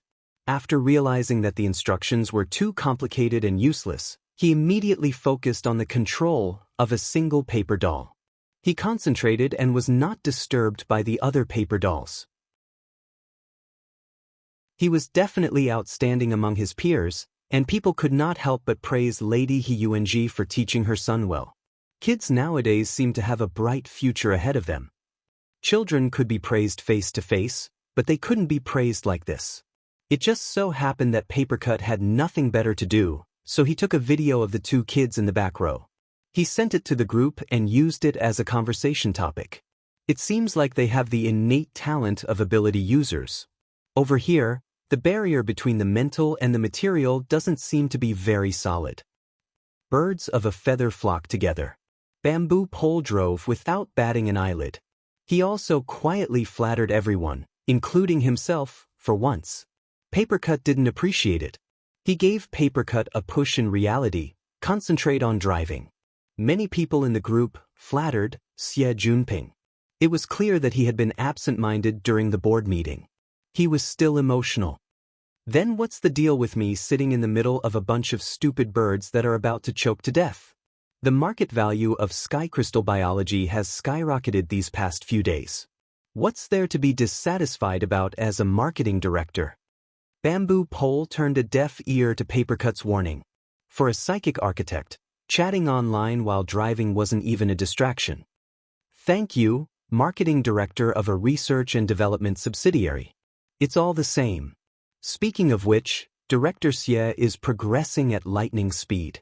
Last night, with the collective cooperation of the Ring of Blood and Will, he persisted until the latter half of the journey.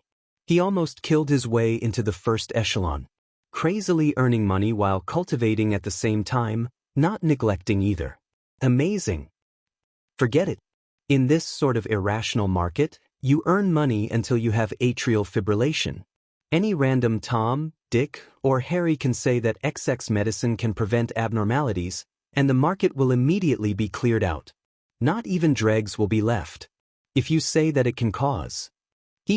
Don't even think about selling 1 gram or 2. Hulausan's ranch hasn't seen blood for almost a week. He might be a living bodhisattva and set them all free. Can you send me 2 heads? Shui Lei popped his head out. My house hasn't seen any meat or fish for half a month. My mom is adamant that all meat, eggs, and milk products can be contaminated. My dad is guarding the police canteen right now and won't go home. Go straight to him. 2 heads is too stingy. If you can eat 20,000 heads, he'll kneel down on the spot and call you daddy. Xie Junping responded in a bad mood. He had a belly full of complaints that he wanted to spit out. At this time, even if you make a fortune quietly, you should be careful that your son doesn't have anus. These idiots actually want me to increase my marketing efforts. I highly suspect that they want to take advantage of this opportunity to make a fortune and then cash out and leave. The medicine and whatnot is fine.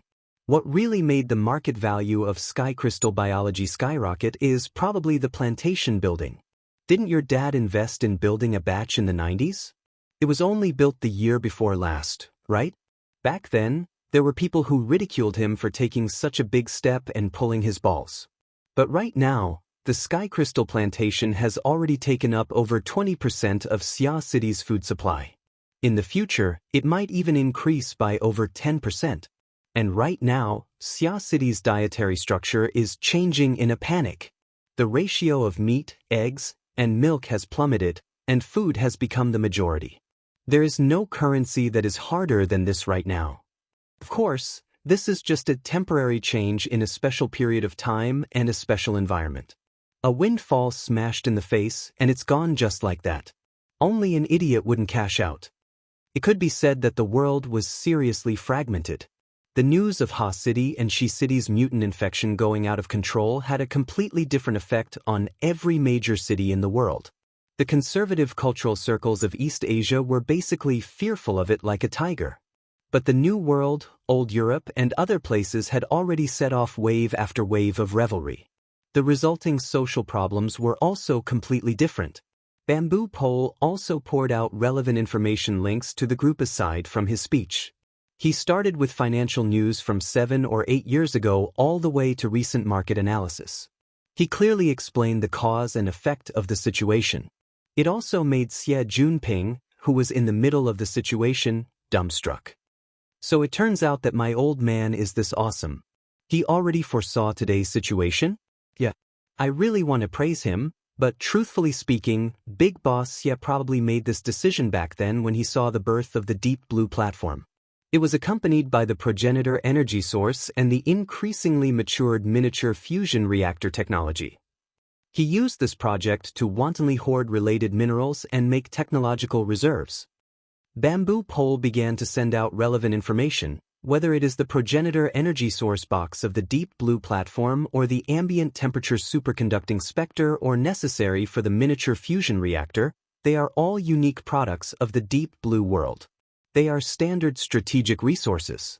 It was only in the early 90s that the Deep Blue platform released them for a short period of time, allowing everyone to taste a bit of sweetness. Then Big Boss Xie caught them.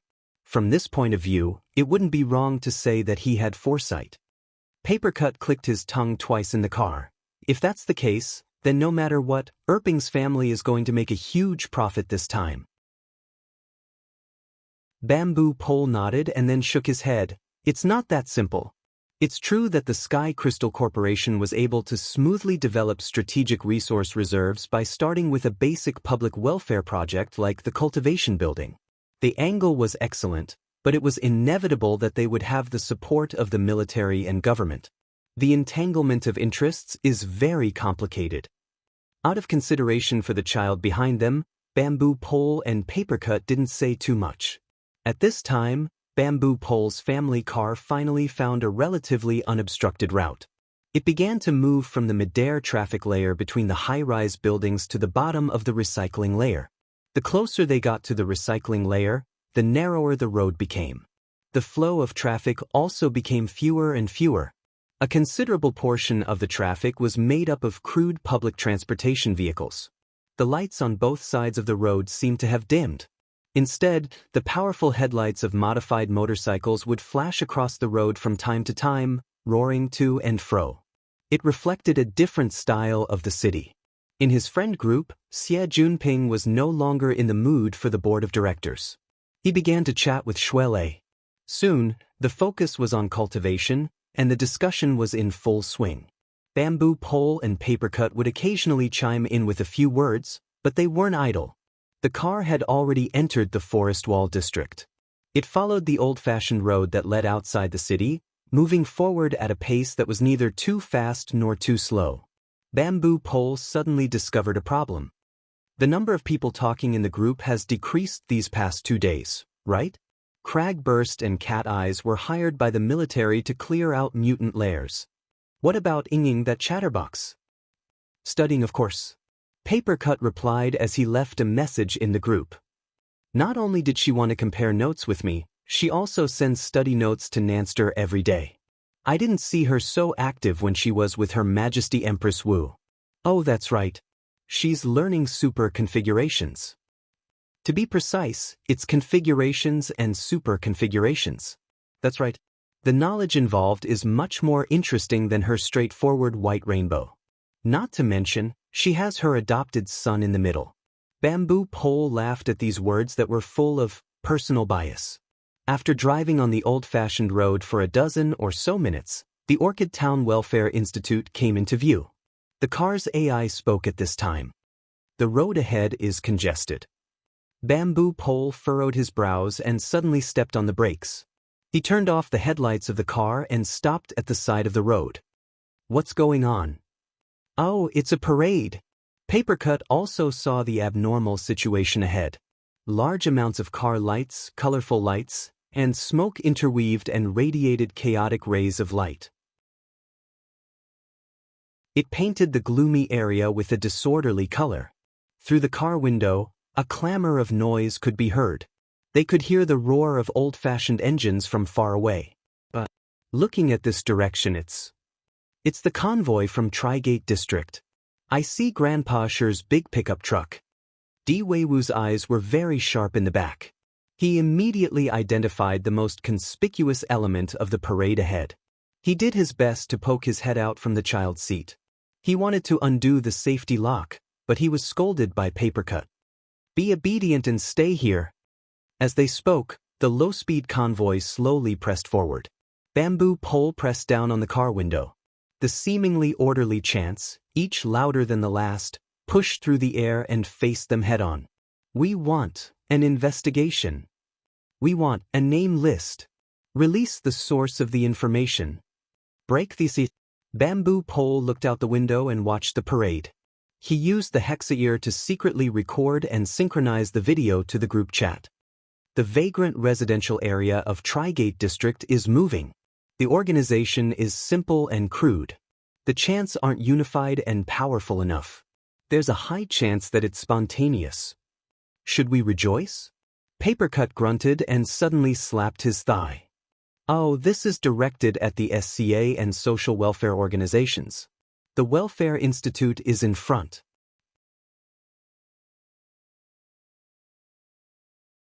Chapter 1108. So you're saying that it was a false alarm in the end? Luo Nan bent his fingers and elbows. His suspended body slowly sank down, but his tone was as calm as usual. Bamboo Pole's voice came through the hexaear. Weiwu is in the orphanage. He hasn't cut off contact with the camp. Dean One has a good reputation there. Of course, the protest team is restrained for now. Isn't that good? It's still troublesome for you. Bamboo Pole introduced the current situation. The protest team has already set up camp in the municipal plaza. The government is doing a bit better right now, but the citizens who are highly sensitive to the mutation infection are going crazy. Sporadic conflicts are occurring, and they will only get worse in the future. The central city is still over a dozen kilometers away from here. The problem is that the chaos caused by the mutation prevention and control policy can all be linked to you. That's right. You're just that shameless. And it happened in Xia City, in your base camp. You'll be very passive in terms of public opinion and evaluation. Okay, that's right. The global census was an extremely sensitive operation. It was mixed with complicated interests, positions, and practical contradictions. Many people were unwilling to accept Luo Nan's plan. They didn't oppose him face to face because they were afraid of Luo Nan's extraordinary strength. They didn't want to run head-on into him. But if there was a chance to delay and obstruct him, they wouldn't be lenient. Luo Nan had considered this problem long ago, but it wasn't something he could control. It wasn't something he should focus on with his limited energy.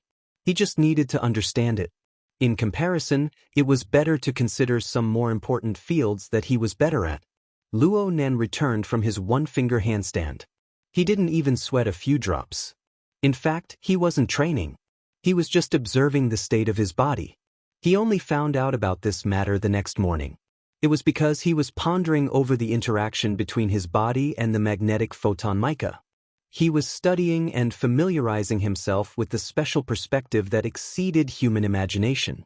Bamboo Pole didn't say too much to Luo Nan now that he knew about Luo Nan's attitude. The newly formed team of the Foundation had already formed a consensus. Luo Nan was in charge of extraordinary work in this team. Everyone else only dealt with regular problems. It was enough to just give Luo Nan a reminder about the relevant matters. Bamboo Pole cut off the voice communication. Luo Nan scrubbed through the group chat records from last night as he scrubbed. He understood the details of the matter a step further. Bamboo Pole's introduction was very comprehensive. There wasn't much to say about the situation back then. Instead, it was the various social media channels that made things a bit more lively. Many people in the media, social activists, and public figures had already caught a glimpse of the opportunities within. They began to sing one after the other. Luo Nan hastily flipped through a few articles. He could see that Bamboo Pole, this crazy forwarding demon, had lost interest in similar information. From the wee hours of the morning until breakfast time, the mainstream of information had already changed to nutrition products. Luo Nan casually clicked open a dozen or so videos. Yes, they were indeed very pleasing to the eye. Let's just treat it as a massage for his brain that had been consuming a lot lately. Luo doing he needed. Luo he needed to. Luo needed. He needed. Ines. Luo Nan as long as he said. He said, bamboo that the said. Luo Nan. Luo clan song. He said, he sang as the saying he as he sang. As he. This was the value of a data specialist. However, it was often at this time that Luo Nan couldn't help but criticize his own subtle attitude and actions. How depraved. Luo Nan, who was already seated at the dining table, let out a sigh. Breakfast isn't good? Madame Luo Shuqing, who had just urged the AI butler to complete the breakfast task, was at a sensitive moment. It's okay. Luo Nan said truthfully, the downloaded module is worth the money. Mo Peng immediately looked at him with admiration. This morning, there were only 3 of them at the dining table. Professor Mo Haihang, who was usually in charge of the kitchen, had gone straight to work after yesterday's birthday party because he was working overtime. Mo Ya and Ray Wen kept their word and stayed in the recording studio for the whole night. With half of the people gone, the atmosphere around the table was indeed a little quieter, but that was as far as it went. Don't talk so much if you don't have anything to say. Take care of your voice. All right. Luo Nan subconsciously dug at the slightly protruding Adam's apple on his neck. Speaking of which, his voice had been growing hoarser and hoarser these past few days. He had clearly entered the stage of voice change. Luo Nan's uncle and aunt let out visible sighs of relief following this change. Though they didn't say anything in the past 2 years, they still cared a bit about Luo Nan's puberty, which was clearly lagging behind his peers. As a result, Luo Nan returned to his normal family life in late May. Small details like his voice change, his beard, and so on became increasingly clear. It might be related to his delayed puberty, though the reverse stimulation of the magneto-optical mica and even the grooming and adjustment of the perfect body might have played a larger role. Yep, it was puberty. His instincts. A bit of depravity was definitely due to the need to conform to the instincts of living beings that evolved over millions and millions of years. While Luo Nan's mind was spinning with all sorts of messy thoughts, his aunt picked up another call. It should be from Emoya. Luo Nan didn't mind. He just subconsciously opened the new link that Bamboo Pole sent. Only this time, it wasn't those snow-white colors and soft and smooth curves. Instead, it was replaced with a set of relatively abstract characters and symbols. It looked like it was a random drawing of the mood, equals or is not equal to. Is it really that hard to get the answer? The accompanying picture was that of a city plaza that was brilliantly lit. Luo Nan's mind spent approximately 3 seconds before he was able to switch channels. But he became confused because of the meaning behind this rather obscure description. The source of the message came from an extremely popular image-sharing social media. Luo Nan subconsciously looked towards the upper left corner of the image. It was a rather familiar avatar. It was so familiar that it made him even more confused. And at this time, Octopus popped up in the group chat. This is Shui Yuan, right? The big sister captain of B? That's right, she's the captain. You can call her housekeeper. What the hell is big sister captain? Bamboo Pole, who forwarded the message, immediately retorted. It had to be said that Luo Nan was the only one who intersected with the BHD circle in Xia City. Cat eyes could be counted as well, but this sister was very clear about the distinction between the mortal world and the inner world. Luo Nan and Dal Baiyu were closer in age within the BHD trio. Baiyu was the one who got familiar with people. Everyone would occasionally chat online, so she was the closest of the three. Next was Clara. Luo Nan had encountered and solved 2 of her troubles in a row. It was hard not to have any impression of her. Comparatively speaking, Luo Nan and Shui Yuan were the least familiar. However, last time at Aurora Cloud City, the BHD trio had performed at the New Year's Eve event. Bamboo Pole saw it. He liked Shui Yuan the most, so he specifically followed her social media account. Shui Yuan was a fitness expert. She often shared fitness photos and videos on her social media account. Therefore, every time Bamboo Pole forwarded a link to his friend circle, there would often be Shui Yuan's work. It was quite pleasing to the eye. Luo Nan was certain. But this time, it was clearly different. Is she alluding to the aberration infection? Qin Ikuin, who had intersected with the BHD trio in the past, came out of his lurking state. She should be talking about the missing migration. Octopus analyzed. The picture of the municipal plaza speaks volumes. Even if she wasn't, the public believed that she was at such a sensitive time. Sporadic curses could already be seen in the comment section. This was because Shui Yuan herself was a little transparent among the artists. Even though the team had improved over the past half year, they had only risen from a group that could be cut off at any time to a marginalized group that needed to crazily rush shows in order to barely support their operating expenses. But no matter what was said, a public figure was a public figure. It didn't matter what standpoint one stood in the entertainment circle. Getting involved in this matter was truly a high risk. There was no need to do so. Luo Nan furrowed his brows. He saw that the discussion in the group was more or less the same as what he was thinking, so he didn't post any more opinions. The company that Moya worked at might have some idiots, but they still had basic qualities. Perhaps it wouldn't be long before the company deleted Shui Yuan's post.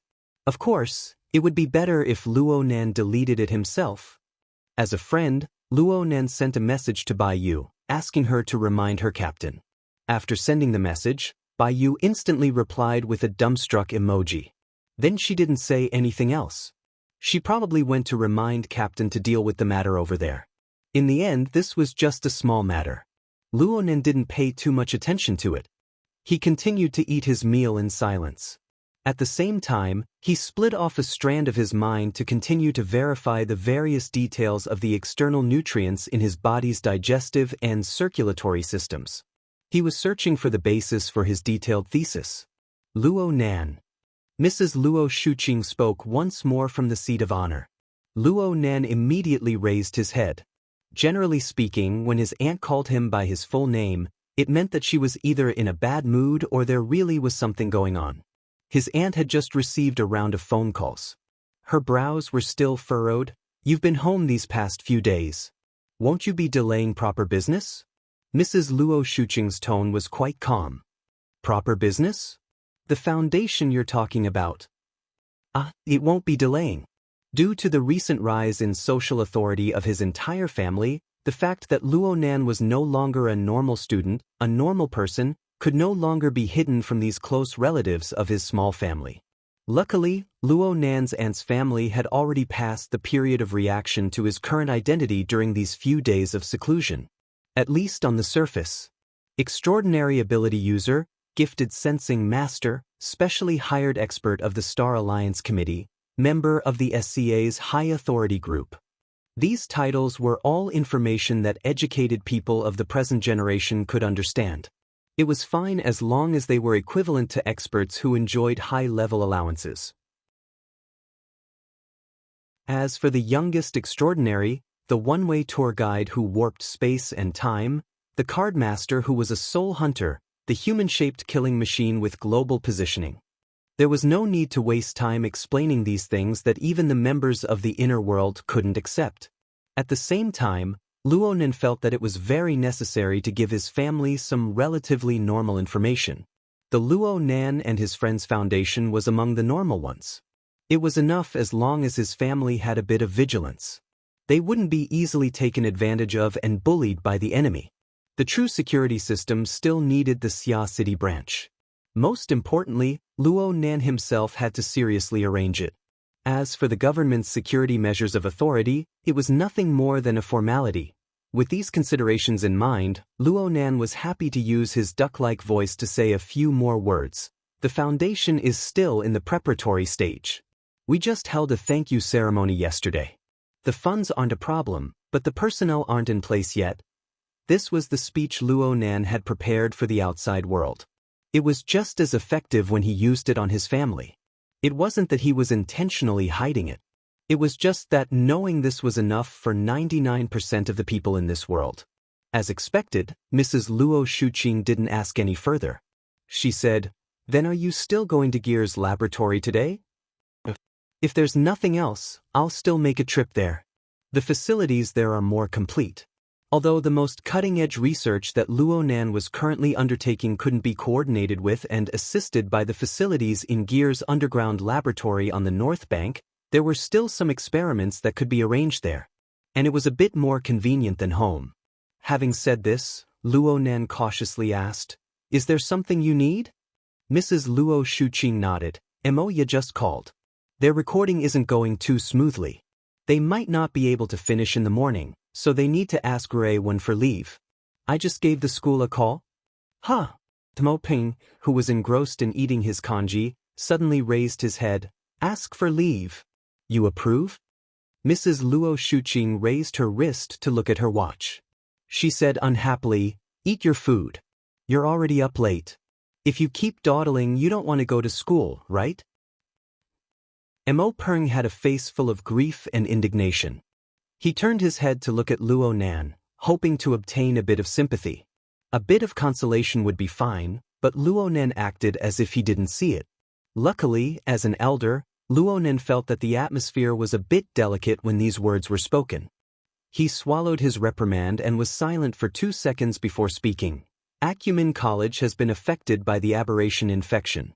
They're currently combing through their files. They're probably preparing for a rainy day. They're doing research on the children of vagrant families and the like. Luo Nan was startled. Ray Wen isn't a vagrant. I know. But the procedures for her show that she is. So she needs to go through a few additional procedures and do an additional registration. That's discrimination. Luo Nan hadn't done anything yet when Mo Peng slammed the table. But soon he buried his face into his rice bowl under his mother's stern gaze. Luo Nan also furrowed his brows. It appeared that this was another form of census. The household registration system was strict, and the thinking was relatively conservative in the region of Xia City. Doing these things conformed with the government's consistent logic. In fact, it was beneficial for the vast majority of people. But looking at it from another angle, there were many explanations. Whether it's discrimination or not, let's discuss the matter as it is before there are clear signs of it. Don't mess around. I looked at the registration form they sent over. The requirements for the procedures are quite strict, especially the procedures after returning to the city. They're quite strict. Mrs. Luo Shuqing sent Luo Nan a link to fill out the form. I've handled all of Rui Wen's procedures, but now that I think about it, there are a lot of things that were done through your relationship. There are some twists and turns here that other people can't handle.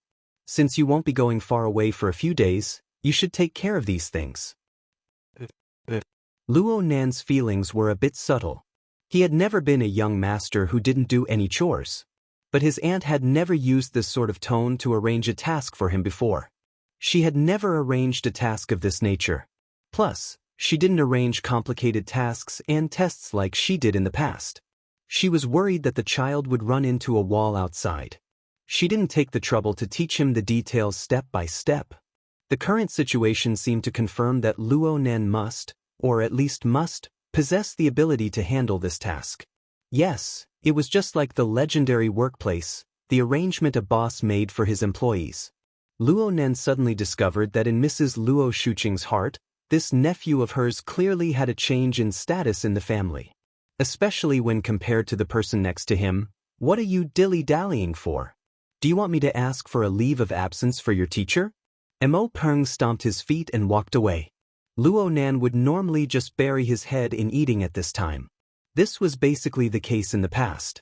But today, his aunt still had a belly full of words to say, and it was still related to Rui Wen. This school year is about to end. You've already taken a leave of absence, so I won't say much. But I need to say a few words to Rui Wen. Luo Nan raised his head. What's up with Rui Wen? The final exams are only a few days away. I checked Rui Wen's class results. It's terrible. She practically scored full marks on the final exams, but she would be persuaded to repeat a year. Huh. On one hand, there's a problem with her studies. On the other hand, she's been skipping class far too often. Especially in the past month or so. Luo Nan subconsciously avoided his aunt's gaze. Only he, her older brother, knew the best why Rui Wen was skipping class. The young girl spent the vast majority of her time wandering within the misty maze, searching for suitable planar processing materials for Luo Nan. Only Rui Wen's special ability allowed her to come and go freely within the boundless maze. In comparison, Luo Nan's detection activities in the tree-hole space could only be considered as statistics on a macroscopic level. If he wanted to do it in detail, on one hand, he would consume too much computing power. On the other hand, he would be too close to the danger zone of the Sunwheel Extreme Prison.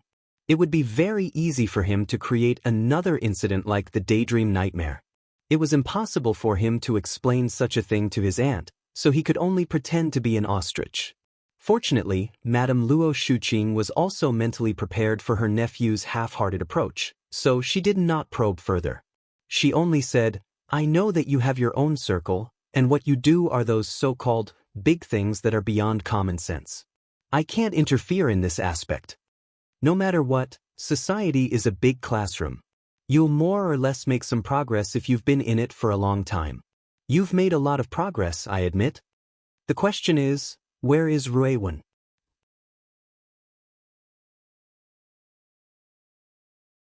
Chapter 1109. What should he do about Rui Wen? Luo Nan flipped through Rui Wen's transcripts, the teacher evaluations, and a series of materials that included psychological research and judgment. The teaching work of Acumen College was quite excellent. The relevant materials and evaluations were quite solid and reliable. And the more reliable they were, the clearer the problems highlighted above became. Taciturn, unsociable, erratic, often absent-minded, excessively cold and heartless. In the eyes of these teachers, Rui Wen was undoubtedly a problematic young girl. She was a poor student who would find it hard to complete her studies normally. The only good thing about her was that she wouldn't cause trouble for others. But this way, the problems on the psychological level would become more and more serious. Oh, the problems definitely exist. But they might not be to the extent described above. Luo Nan thought for a bit and then he gave his aunt some peace of mind. Rui Wen is still a bit alienated from the school environment. The teachers are only looking at her appearance. They don't know Rui Wen's actual situation. But we have a plan in our hearts. Mrs. Luo Shuqing shot him a glance. You have a plan? Of course. You see, Rui Wen is a very special person.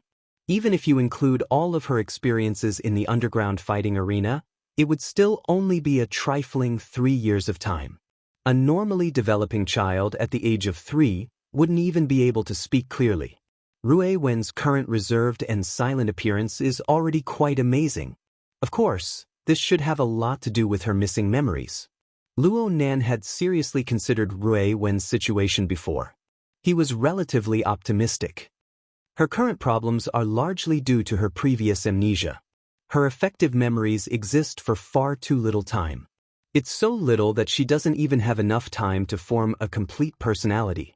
But how old is she right now? 12 or 13? Maybe even 8 or 9. There's still a lot of time in the future. As long as we give her a complete, warm family, if 1 year isn't enough, then 5 years. If 5 years isn't enough, then 10 years. Sooner or later, everything will be enriched. Mrs. Luo Shuqing stared at him. You're quite confident. Luo Nen spread his hands. In the end, Rui Wen was different from other people. Even if she scored a 0 in every subject, she would certainly become an influential figure in this world in the foreseeable future. That's right. Just based on Rui Wen's talent and strength, Luo Nan had already marked out her lower limit. As for her upper limit, Rui Wen was still unable to see it clearly.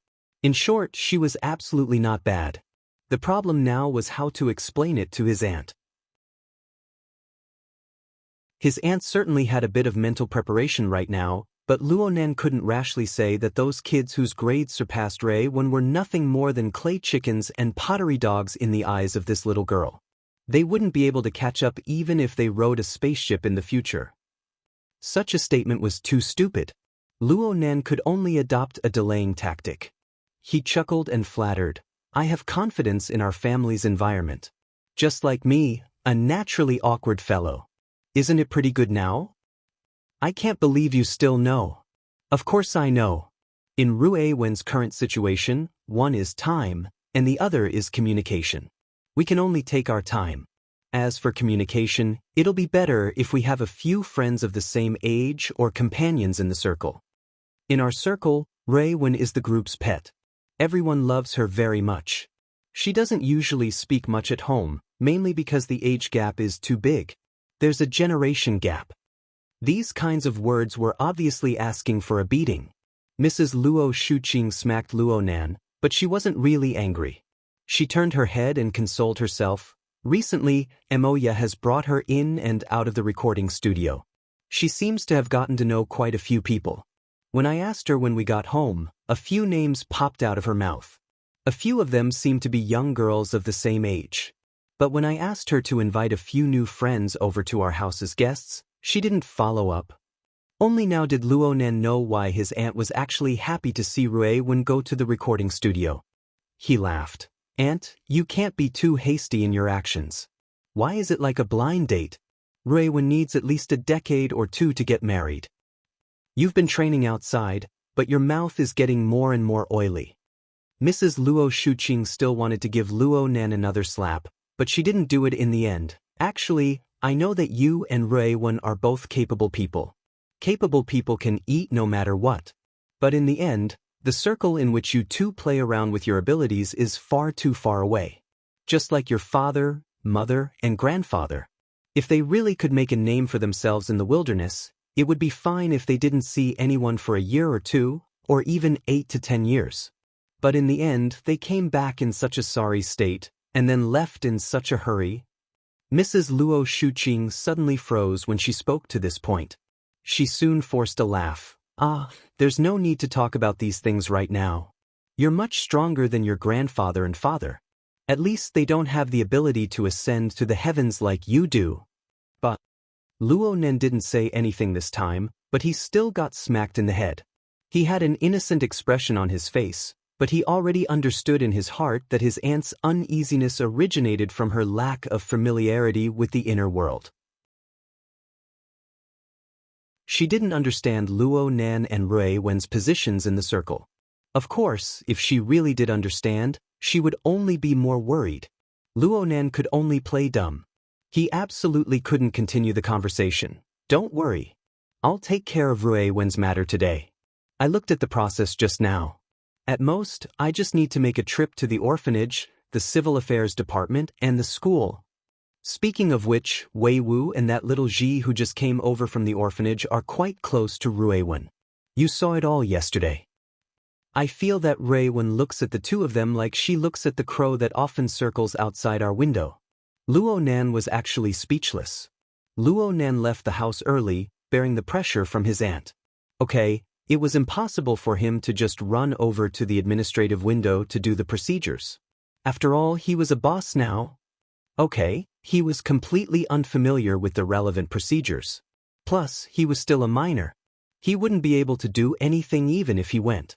Actually, he was just a second in command. Before he left the house, he had already passed the requirements for completing the procedures to Bamboo Pole. Yuan used to do this sort of thing, but she was currently in a state of closed-door training. It wasn't good to disturb her, so Bamboo Pole, the newly recruited high-ranking employee, could temporarily perform the duties of a secretary. Luo Nan didn't really want to be a hands-off shopkeeper. He just didn't want to mess around blindly. Right now, he and Bamboo Pole did a more detailed division of labor. I just asked. This procedure requires the personal signature and authentication of the person in charge of the orphanage who originally handled the adoption procedures. Boss, you're fast. Go get a copy from Dean Wan. I'm not that fast. In short, I'll be fast. I'll prepare some other things on my side. How about we meet up later? Okay, I'll get in touch later. Luo Nan arranged a time and place with Bamboo Pole, and then he strolled leisurely toward the Orchid Town's orphanage in the faraway Forest Wall district. Don't look at the one-way tour guide rumbling in the inner world right now. Luo Nan knew that he wasn't a genius like Ruiwen. A large amount of energy would inevitably be consumed in order to realize mid to long distance teleportation. It would also cause a large commotion. It wasn't that he couldn't do it, it was just that it wasn't necessary in his daily life. Especially in the domain of Xia City, where President Ouyang's psychic wave network covered the entire city. In a certain sense, this was the extension of his extraordinary domain. President Ouyang probably wouldn't mind if Luo Nan were to teleport here, but the pressure on the psychic wave network would be too great. Not to mention that he would be alarmed 3 times a day. He was afraid that the personnel on duty would become numb to it. If something really did happen later, he might have to reenact the stupid show of The Boy Who Cried Wolf. Luo Nan only had one option left if he didn't borrow the centipede, public transport, or any other traditional means of transportation at this time. At first, Luo Nan's walking speed was about the same as a normal young man's. Once he left the community and reached the streets, his speed grew faster and faster. This speed wasn't just simply running. In fact, in the eyes of other passers-by, Luo Nan was clearly a student, yet he was strolling leisurely. He was a young man with nothing to do. At least, this was how Luo Nan appeared in their eyes. But once their attention was diverted, they would form a blind spot. They would never see this idle young man again. Luo Nan would never appear in their field of vision a second time. Luo Nan moved within the blind spot of people's attention. He borrowed the buildings, the trees on the street, and other obstacles to avoid the surveillance cameras that were practically everywhere in the modern city. He gradually accelerated until he displayed a speed that exceeded the imagination of normal people. This was the city-fast stealth technique that Red Fox had imparted to him. Right now, Luo Nan might not be able to use it as skillfully and freely as Red Fox. But through his incomparable perceptual ability, he could display a nearly prophetic judgment ability in such a complex environment. He could determine the limited number of points he needed to step on next, even though he was separated by a street block. From the edge of the building that was several hundred meters tall to the center of the street that was surging with people. Perhaps this included the fire escape passageway of some office building. Due to the limitations of the surveillance system, there were only a few dozen points that could be used in a street that was several hundred meters long.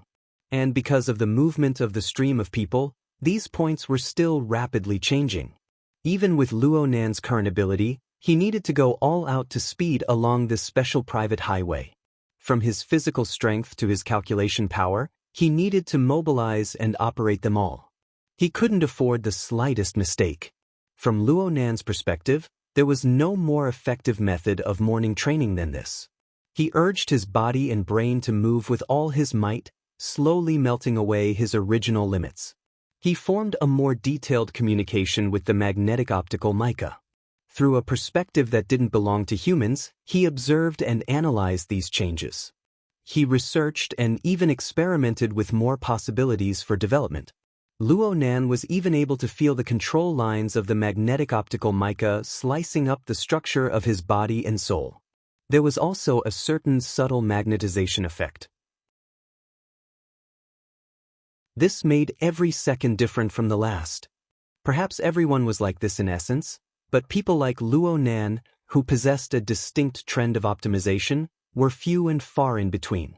With this speed, I should be able to reach the orphanage in approximately 40 minutes. But after I reach the Western District, I'll switch to the 100-knot buck. It will actually be faster. Luo Nan calmly evaluated and chose his route. Right now, he was gliding from the middle section of an office building to an unmanned platform a few dozen meters away. And at this time, Bamboo Pole made a call. Let me add another piece of information. There are some procedures that require Rui Wen to personally verify. Fortunately, she doesn't need to personally be present. But some real-time communication is still necessary. She's with Emoya. I'm going to see if their recording is finished. Luo Nan landed safely. He took the opportunity to do a roll to eliminate the force of impact and reduce his speed to a normal level. He entered the building from the platform. He sat on the railing of the fire escape stairs and slid down like a slide. During this time, he made a call to Emoya. What's the situation on your side? She casually hasn't returned home for 10 days to half a month. What's the situation with her making a punitive expedition? It's not like I skipped home to participate in a music festival. What's the big deal with asking? After the brother and sister stabbed each other in the back, they both understood that the focal point of the issue was Rui Wen. So Emoya sent Luo Nan a video. What the hell are you doing? The content of the video was a short few seconds. It was actually Clara, the little temptress with the constitution to attract disasters. She pulled Rui Wen along to face a mirror and teach her the wave action. That's right. It was the action that especially manifested flexibility, coordination, and of course, the beauty of a woman's body. Luo Nan swore that he had only watched it no more than 5 times. He only turned his head to reply after he distinguished that Clara's electric eyes were fundamentally different from Rui Wen's ice-cold gaze. Didn't you guys go to record? Did you guys record in the dance studio? Pretty right? For the sake of correcting Rui Wen's gaze, we've been recording from the wee hours of the morning until now. Indeed. Luo Nan should be proud. Had he spontaneously grasped the crux of the problem? Actually, he came to a realization after Emoya's reminder. With Rui Wen's wooden and taciturn nature, her gaze actually wouldn't be that aggressive. There was even a hidden attraction to the opposite sex hidden behind the aggressive gaze. Even if it was displayed in coordination with the wave action. This was clearly the gaze that had been packaged and adjusted. As a conservative parent, this was the time to yell, "He's young, so he shouldn't learn well." But Luo Nan wasn't that kind of person. In fact, he turned his hand and sent this video to his group of friends. Then he asked Emoya, anything else? The howling of wolves in the group of friends was transmitted over at nearly the same time as Emoya's next video. The video still showed Rui Wen learning to dance. Only this time, the entire BHD crew was on the stage. The 4 of them formed a group and stepped to the beat of the soundtrack. They danced explosively. Although it was explosively, it didn't reveal any legs or breasts. At most, it revealed a snow-white waist. But they were able to achieve coordination and synchronization. It was crisp and efficient. It was truly pleasing to the eye. How's it? Amazing. Luo Nan really admired her. Rui Wen lightly stepped to the beat and played the guitar. This was already the pinnacle of her external performance that Luo Nan could imagine. Luo Nan didn't even dare to think of this before he saw it with his own eyes. It's like that, right? Something like that. Does it feel out of place? Nope. It's pretty good. Luo Nan wasn't just being polite. Rui Wen's dance was secondary. Her body's flexibility and coordination was something that the three girls of BHD were professional idols. Even if they were multiplied by 10, they still wouldn't be able to compare. There really wasn't any difficulty in coordinating this sort of simple singing and dancing. What made Luo Nan, who was familiar with Rui Wen's temperament, feel particularly amazed was her expressive ability. Even though Rui Wen's face was ice cold and not a single fluctuation could be seen, the expression in her eyes as she danced was the same as when she was practicing her dance in front of the mirror. Her eyes revealed a sharp offensive nature. It was very easy to associate her fiery and explosive dance with an allure of danger. Is she putting on a show? Luo Nen didn't just send these words to Emoya. He also sent them to his group of friends. Only after sending them did Luo Nen feel that this question was a bit out of the blue. But there were quite a few smart people in this world, and there were many by Luo Nan's side. Bamboo Pole, who had just been blasted out of the group, replied in an instant. He even took a screenshot of a moment where Rui Wen's chin was slightly raised. She looked down from high above with a gaze that seemed to be examining and disdainful. She's super expressive. An expert must have helped her adjust this gaze. Through Bamboo Pole's explanation, Luo Nan confirmed a step further that his conjecture wasn't wrong. In essence, Rui Wen was indeed a highly dangerous and aloof existence. But this danger and loftiness were hidden. They absolutely wouldn't be exposed so easily. So that gaze was a performance that had undergone an effective adjustment. Acting was a relatively high-level method of expression. If his aunt saw this scene, she should be quite relieved. Yep, Emoya might even be beaten to death. After a while, Emoya also replied, "See, Rui Wen definitely has talent." Luo Nan sighed from the bottom of his heart. I really didn't expect. Hold on. I nearly let you get away with it. You said you stayed up all night for the recording, but in the end you guys did this? It really is a BHD recording. But Rui Wen doesn't have a deep understanding of this sort of dynamic music. Wouldn't it be great to let them interact a bit? Like hell I'd believe you. Though he said this, Luo Nan admitted that this was indeed a very good start. Mrs. Luo Shuqing and Emoya, this mother and daughter pair, really did have a level in the area of educating and inspiring children. Even though they didn't really get along with each other. I'll send this to my aunt. Let her have some fun. Don't. I'm sending it. Luo Nan, you're dead for sure. Hee hee. Luo Nan turned his head to look at the second video after teasing her for a bit. Yep, it was pure admiration. But when he saw the tallest and most fit figure within the group of four, his thoughts were evoked. He recalled the matter he had heard this morning. Hey, since you guys are together, do you know if the tweet about Shui Yuan has been deleted? Oh, it's already been taken care of. This matter is very complicated. Don't get involved. Since you said it's complicated, it seems like it really is. Of course.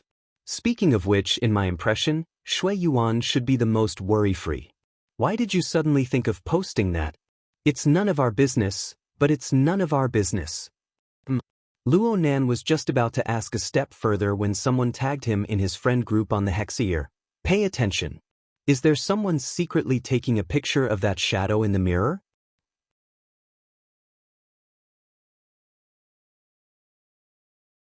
Chapter 11:10.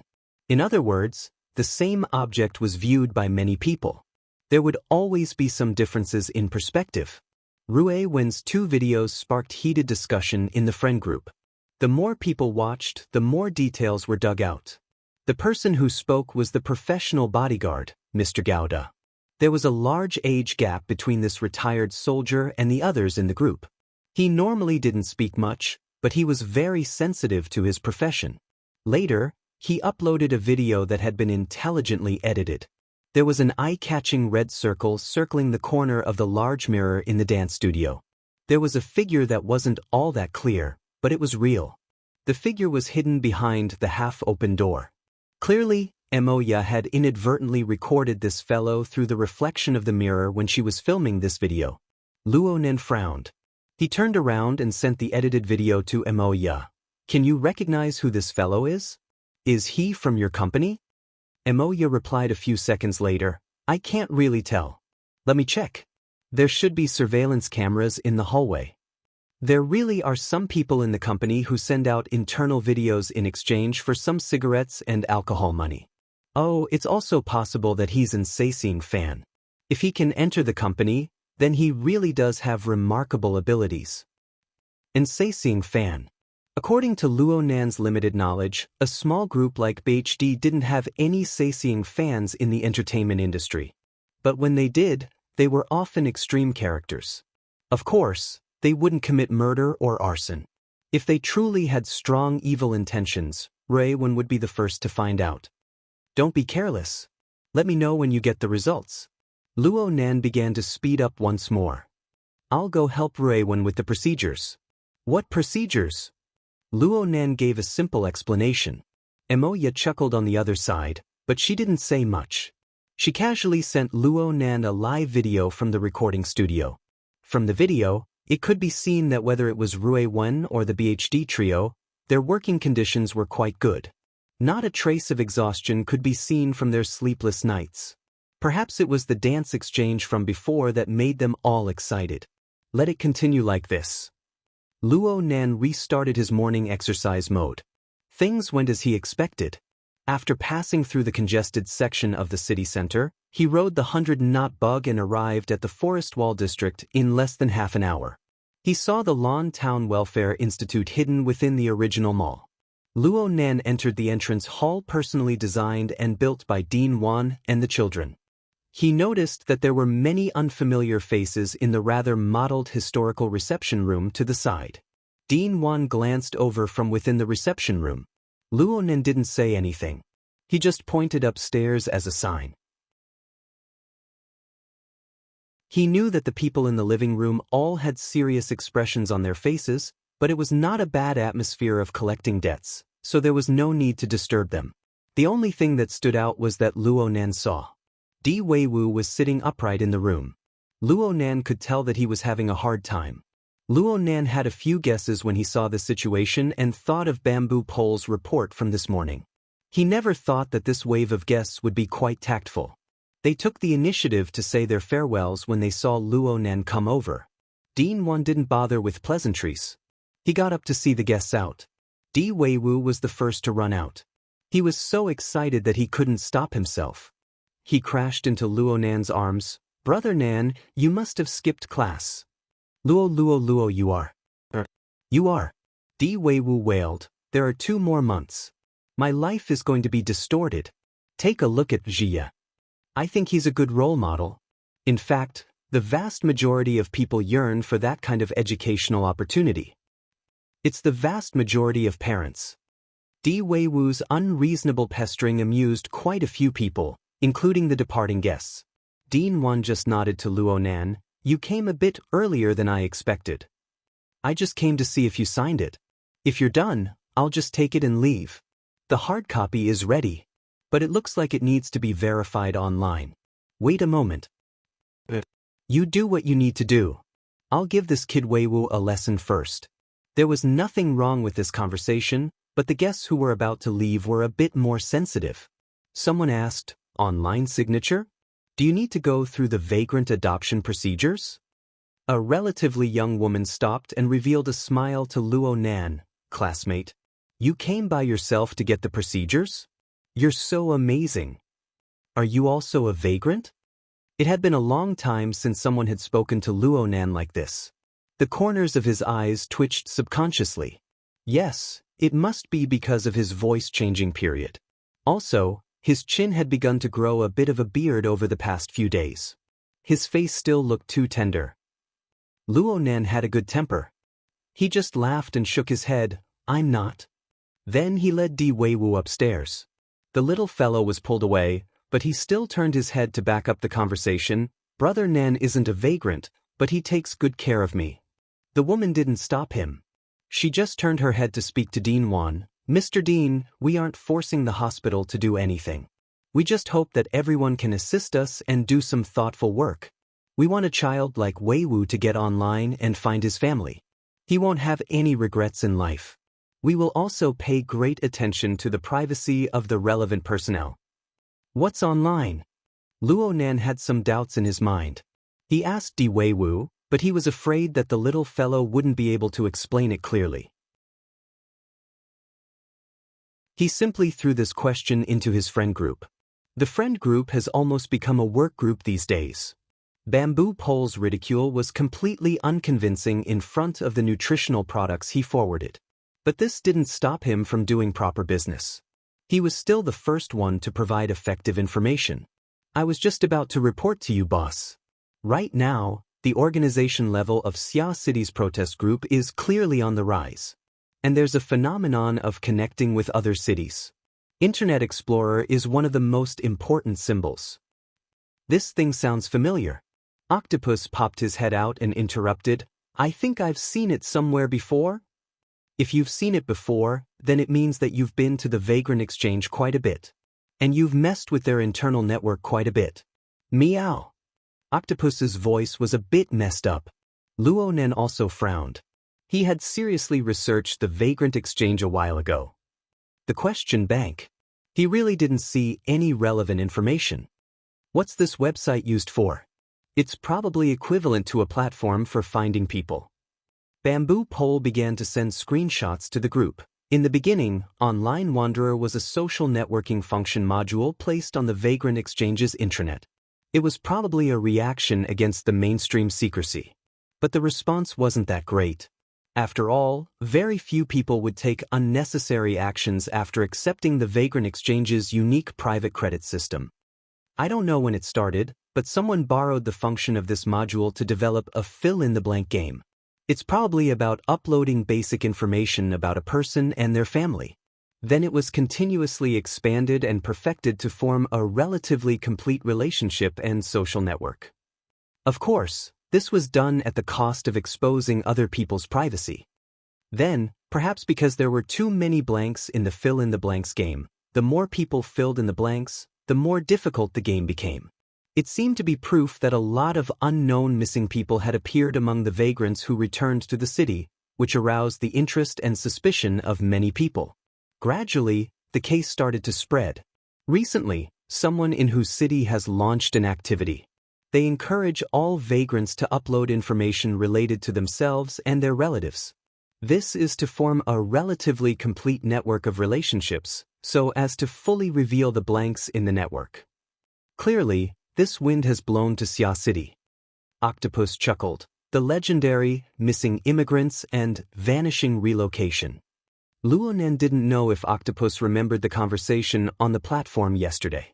Luonen looked at Di Weiwu and decided to let this kid go for now. After Luonen let Di Weiwu go, he replied in the group and asked, Whose city? Bamboo Pole responded, Xia City should be fine. There are some cities inland. Don't doubt that I'm talking about whose city. They did some bad things in the past, and now they're rebounding quite fiercely. From what I remember, it seems like that branch president is quite close to headquarters. As for what his name was, Luonen really couldn't think of it for the time being. Gao Wenfu. Red Fox suddenly popped up. It was a simple reply, but it sounded like he was chewing on ice shards. Is he your enemy? Papercut followed closely and asked in passing. I don't have the qualifications to become enemies with him. Otherwise, I wouldn't have made it to Xia City alive. Red Fox spoke calmly. However, this person is undoubtedly the leader of whose city. He has thousands upon thousands of disciples, and disciples. His influence radiates far and wide. He might have clashed with him that time. I understand.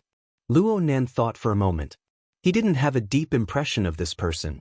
Red Fox must have participated in the summit that day, but he didn't sit in the core circle. Octopus suddenly had a strange thought. They all have the surname Gao.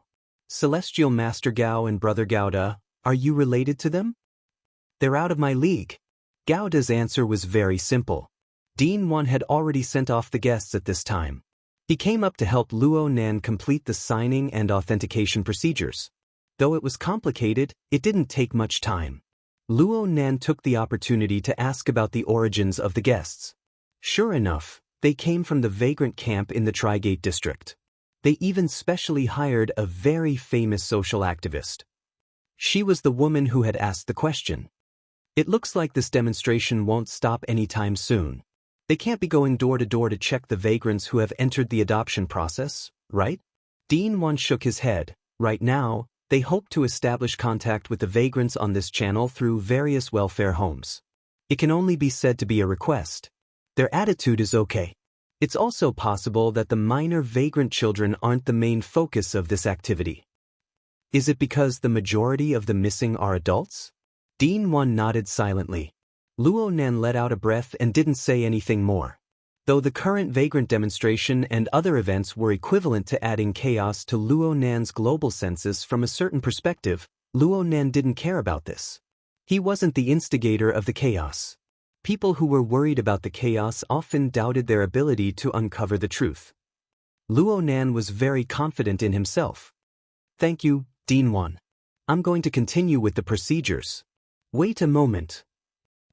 Dean Wan stopped Luo Nan. He took out a ball-shaped object from his pocket and handed it over. This little toy was a bit like the incense basket used in ancient times for incense. It was perfectly round and its surface was a hollow structure. It was extremely detailed, but there weren't many patterns that could be discerned. The veined patterns were relatively abstract. Luo Nan couldn't see the material. He held it in his hand and pinched it. It was quite hard, but the luster of its surface structure made it seem like it would break easily. What's this?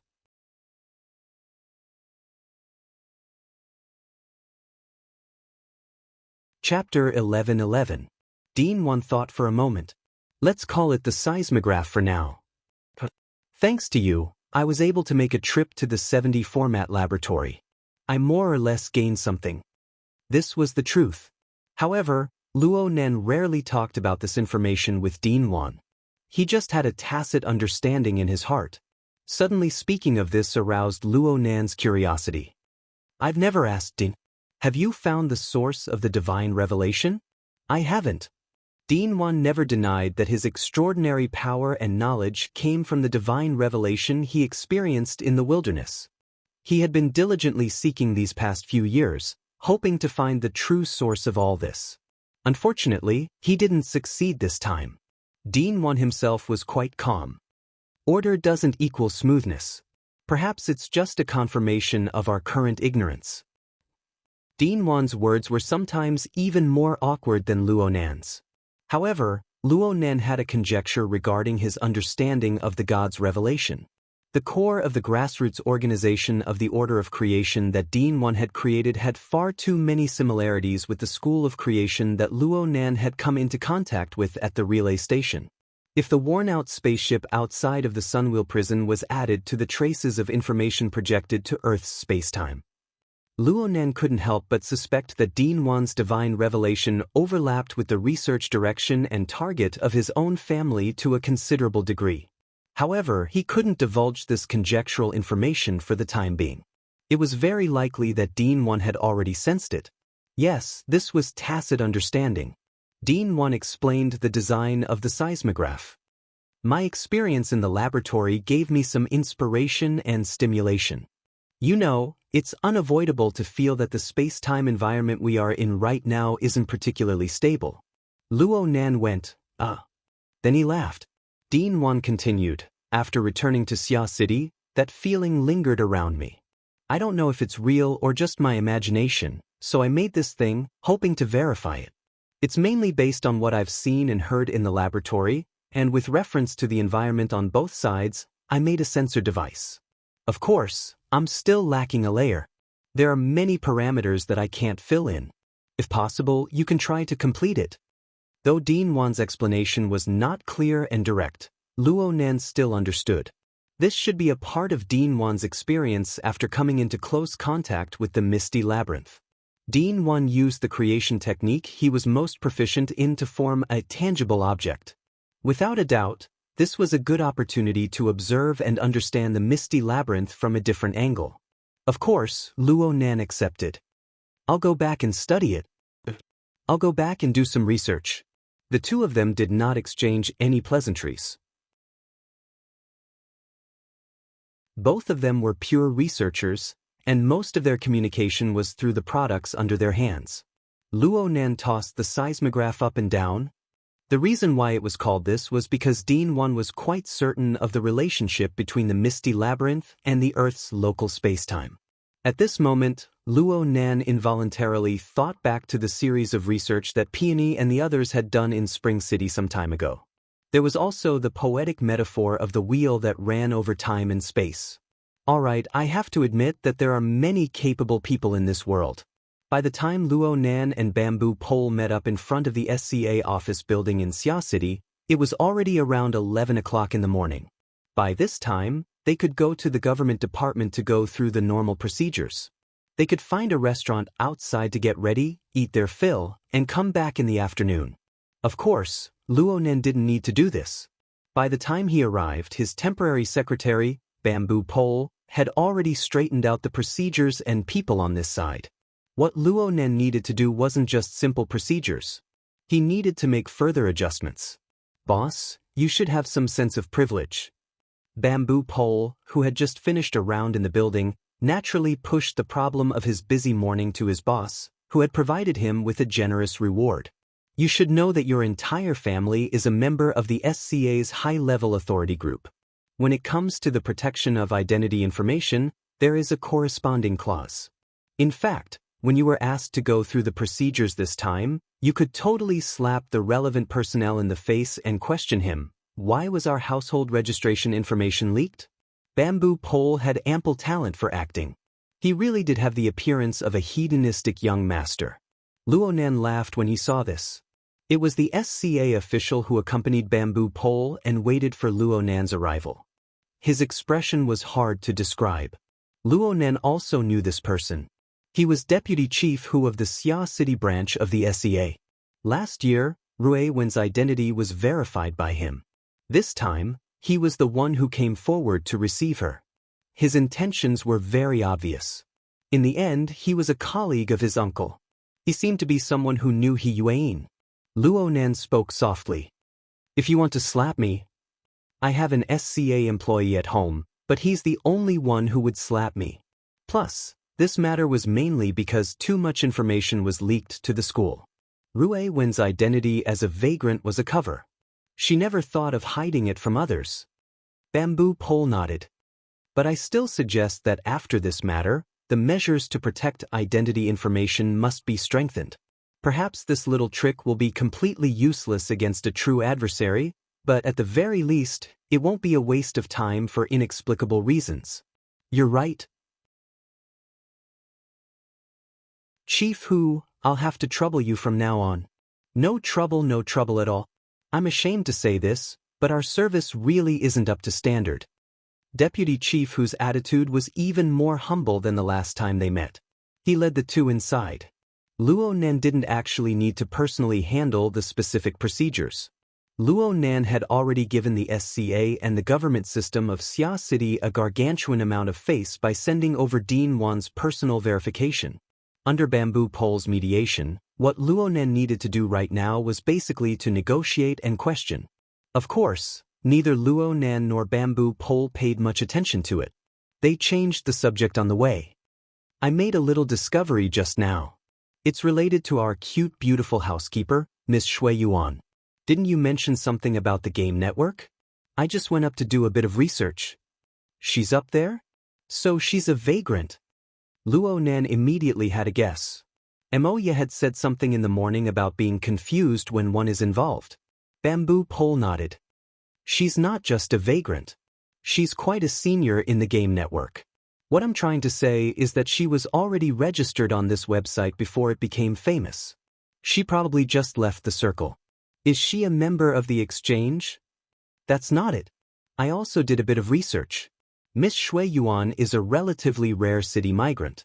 She followed her adoptive parents from Hu City to Xia City when she was 8 years old. It's been 10 years since then. She had been adopted into this adoptive family for no more than 3 months before that. It was also not long after Hu City released the Vagrant Relocation Act. She was one of the first vagrant descendants to be adopted. Due to the fact that the procedures weren't complete back then and the fact that she was moving across the city, her vagrant identity was never revealed until now. It sounds quite complicated. It's just that it was complicated back then. Bamboo Pole spread his hands. Actually, the reason I'm telling you this is because if I can dig up her background, then others can too. Actually, I just casually looked up some information when I was drinking coffee in Chief Hu's room. I didn't even use any technical methods. Huh. Shui Yuan's vagrant identity isn't exposed. Once exposed, the trouble will definitely escalate. Bamboo Pole's judgment was still ringing in Luonan's ears when something happened over at Bichdi. And the funny thing was that Luonan didn't find out about this from Emoya or Ruewen. Instead, he found out about this from a hot topic on social media. A short video spread across many popular social media platforms in Xia City. It quickly became popular and eventually activated Bamboo Pole's network sniffing and capturing mechanism, allowing the video to enter his database. Soon, the two people in charge of the Xia City branch of the SCA were left dumbstruck by the sudden explosion of the video. The place where the video was taken should be the office building where Mingtang culture was located, and the person filming it was most likely a paparazzi reporter. The reason they said so was because they had no idea where they got the news from.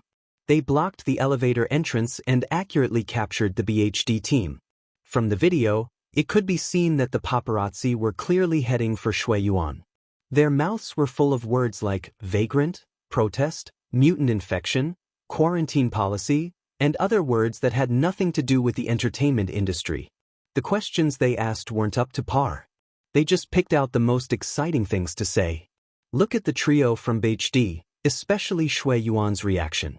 What kind of reaction could she have?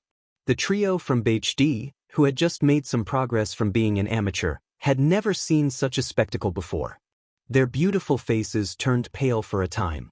They retreated and were completely blocked inside the elevator. But in the next moment, the people at the very front of the crowded elevator entrance all lost their balance for some unknown reason. Some fell forward, some fell backward, and a large number of people fell. And on top of the bodies that fell all over the floor was Ruewen. It was without a doubt Ruewen. It was unknown when she arrived at the front. She was the first one to break through the crowd from the elevator. She crossed the chaotic area on the ground and led the trio from Bichdi, as well as Emoya and the others, to quickly break through the encirclement. No, it wasn't accurate to say that they broke through the encirclement. They simply swaggered off. What's going on? Luonan was a bit stupefied. No wonder the internet was exploding. When celebrities from all walks of life were interviewed, all sorts of dark histories emerged one after another. But most of the time, there were filters, inappropriate statements, covert insults, and so on. It was truly unheard of for someone to overturn more than 10 people at once and swagger off like that. If it was a bodyguard, then it would have been fine to rely on brute force to commit murder. But the one who made a move in that instant was a little girl who looked to be a few years younger than the trio from Bichdi. What's going on? Luonan found Emoya's number and called her. He actually couldn't get through twice in a row. When he finally got through with great difficulty, he was showered with these words. It's the ones you've seen on the internet. They're cool, right? Emoya was clearly still in a state of excitement. If these words get passed to the reporters, you'll be an instigator. It's not that serious. We were just defending ourselves. Luonan learned more information from Emoya's mouth. The reporters that had surged over were fine. They looked like a surging crowd with an extraordinary aura. But in reality, there were only 2 or 3 reporters with interview permits, and they were all from unrated tabloids. If this was the case, then the agent who had been following them from the side was completely capable of controlling the situation. But Luonan never expected that these paparazzi reporters had actually been summoned by some anti-fans. That's right. A good portion of the people who had tried to rush into the elevator were of this status, especially when there was an extremist mixed in. An unknown liquid mixed with paint was found on his body. There were also blades and the like. This solved one of Luonan's doubts. No wonder Ruewen took the initiative to make a move. It was said that this person was originally a fanatical fan of Shui Yuan, but at the same time, he was also an extreme anti-vagrant member. Shui Yuan's registration on Yolien clearly pricked his paranoid and fragile nerves. He gathered with other anti-fans and summoned paparazzi to set up this trap. It couldn't be said that he was completely brainless, but this method of doing things was really hard to evaluate. Luonan didn't feel like wasting even a second on this kind of person. He was more concerned about the aftermath of this matter. There were far too many people involved in this matter. Raewon, Moya, and the trio from BHD all appeared on camera in this matter.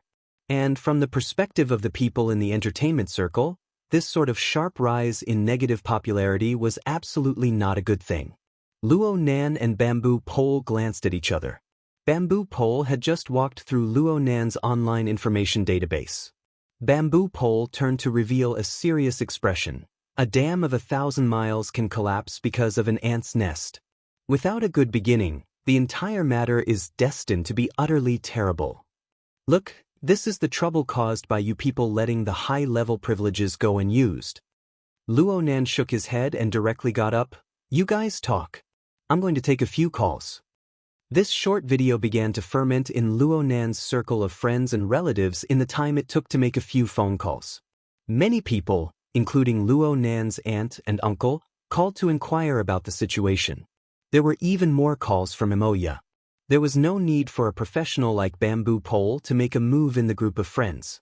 Information regarding this matter came from various social media and various other online platforms. All of them were gathered in an endless stream. The focus of the matter had clearly shifted. The attention of the masses of netizens didn't have the patience to investigate the complicated background.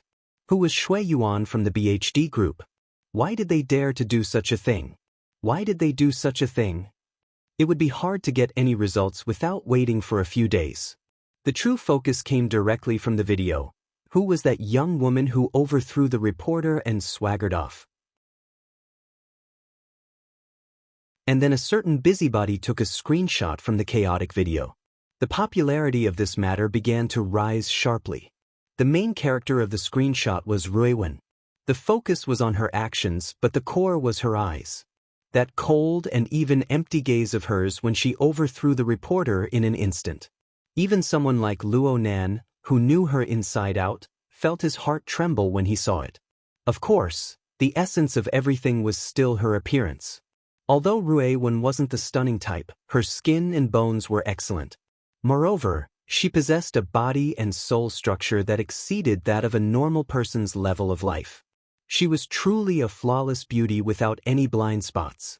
She absolutely could withstand the nitpicking and comparison of those bootlickers on the internet.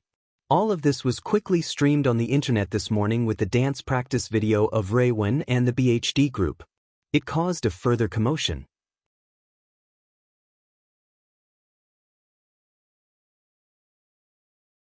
Chapter 11-12. Is this a publicity stunt? The amount of information about the demon-eyed woman on the internet had been fluctuating, but it maintained a certain level of popularity and did not stop for a few days. As a result, Zhang Yingying, who had been concentrating on the godson raising technique, couldn't help but wonder and sigh when she handed in her homework. Don't you have a limit? This isn't normal. The general public would only find it abnormal if there's a restriction, right? Zhang Yingying was quick-witted and immediately grasped the key point. You're letting this go? It's just tacitly allowing some people to add fuel to the fire. Understood. Protect that long-legged snow garden and divert the public's attention. No wonder Mingtang Culture's statement was so vague. That makes sense. Otherwise, you guys might as well just leave the SCA's high-clearance group. It's useless. Speaking of which, you guys are throwing Raewon out to attract firepower. It's all right. The comments online about Raewon are relatively neutral. We've also asked for her opinion. Raewon doesn't really care about such things. Instead, she's been practicing with Shui Yuan and the others for a longer period of time. In reality, this wasn't a big deal. The storms of the secular world couldn't affect them at all. At least, a considerable number of people thought so, including Zhang Yingying. The problem was, it wasn't just the secular world. The news had also caused ripples in the inner world. It had only been a little over half a year since the big incident of Miss 2 out of 1,000. She could have become a world-class tycoon in a single leap, but in the end, she had fallen into the so-called trap of opportunity of an extraordinary This incident was still fresh in many people's minds. Needless to say, Luo Nan was one of the main characters of this incident. He was currently setting off a tsunami of impact in the world. The combination of legend and gossip was so perfect that it was hard not to attract people's attention. You have to pay attention. I heard from the boss that the Starry Sky Club has already received several rounds of inquiries regarding Rui Wen. They're using the same old trick of 2 out of 1,000. They're probing and provoking. Yes, I know. They want to bind Raven to the value of the deep blue world, as a key to open the door. Well, actually, I'm a key too. Luo Nan began grading Zhang Yingying's homework. He wasn't interested in this matter. In fact, he received the news earlier than Zhang Yingying. After all, he was a member of the Starry Sky Club in name. Ah, I understand. Zhang Yingying sighed. What an annoying label. Aha, it's all over your head. Right now, there are many people, and it's not just those from the deep blue world, who are trying to stick labels on Luo Nan. This isn't completely intentional. They are facing an object that they are temporarily unable to understand, and they are unwilling to pay the cost of time. Sticking labels and making definitions is the most worry-saving. The problem is that there are people taking advantage of this trend to add fuel to the fire. This is quite troublesome. What was even more troublesome was that these messy labels, if they had a unified prefix or suffix, they would eventually be locked to something like keys. It would be useless to tear them off later. For example, the key to crack the new plane. The key to breaking the source of the mutated infection. It could even be the key to unraveling the secrets of the deep blue world. The key to unlocking the limits of human evolution. Of course, it was also entirely possible that it was the key to opening Pandora's box, the key to breaking the current order of human society, and so on. In short, they were all keys. Luo Nan had been in a special position ever since the Pacific Ocean Summit. He was the crux of everything, but he was also the key to everything. At least this was the impression he gave others. Even though he intentionally slowed down the progress of the global census to buy a certain amount of buffer time, he was unable to stop the flow of people's thoughts. Speaking of which, is it really that important to distinguish the source of the mutated infection and the extraordinary power? Is it that important? Zhang Yingying left a message on the private chat interface. That depends on whether or not someone is concealing something. How complicated! I thought we never needed to think about this aspect. Zhang Yingying's sorrow was not unique to her. At this stage, the spirit of the summit conference had already spread widely in the inner world circles. Even though the possibility of everyone suffering from the mutated infection was extremely small after the awakening of their extraordinary powers, people still needed to pay attention to this important development at all times. Whether it was the source of radiation or the trend line, these concepts seemed understandable, but they were complex and unfathomable. They all announced that the world they lived in was undergoing rapid changes. They needed to work hard to adapt. However, a considerable portion of people still followed the trend and advanced. If we don't do well, we'll become the enemy of the entire world. Think on the bright side. The entire world might be convinced. There are far too many inconceivable things on Earth. There's no need to talk about it in the universe. Let's talk about what's happening right now. Who would have thought that you, Sister Yingying, would walk the path of a breeder and never return? Protruding? I'm praising you. Luo Nan's attitude was very sincere. This was because the homework Zhang Yingying had handed in, or more accurately, the dumb sand breeding diary, was getting better and better. She was already quite clear about the special aggregation mode of dumb sand, which seemed to be an accumulation of sand. She even began to suspect that this aggregation mode was a reflection of some sort of external structural state. That's right, dumb sand was highly related to the magneto-optical mica. Though the magneto-optical mica was rapidly growing in the past few days, and the disturbances it brought to dumb sand were a bit too frequent, Zhang Yingying was able to capture this abnormality under the premise that she was severely lacking in information. She was able to form an accurate judgment. This was quite amazing. And in today's homework, Zhang Yingying had even begun to consider searching for other order fulcrums for dumb sand to serve as backup. She wanted to volunteer herself. In fact, this was very much in line with the idea of the fantasy school's artificial fantasy breeds, to transfer control, the kind that went straight to the core. I have to say, Sister Yingying, you really have an extraordinary acuity in this field. Just say it's talent. Yes, it is indeed a talent. In the domain of configuration and superconfiguration, talent was also very important. According to Luo Nan's understanding of the situation, there were some people who were very good at mathematical logic and derivations. There were some people who were able to use super strong insight to point out the specific structure and space-time distribution in an instant. Luo Nan could barely be considered as the second type. This was under the premise that he possessed a powerful mental sensing ability, and he had the endless space-time configuration fragments within the misty labyrinth as a reference. To be honest, it was the selection and analysis of a large amount of valid data, and it was forcefully fed. Zhang Yingying, on the other hand, did not have a strong foundation and conditions like him. Under such circumstances, she was able to repeatedly grasp the key parts of the dumb sand's growth process, had her own ideas, and effectively form a positive interaction with the dumb sand while still lacking a lot of knowledge. Other than talent, there was no other explanation.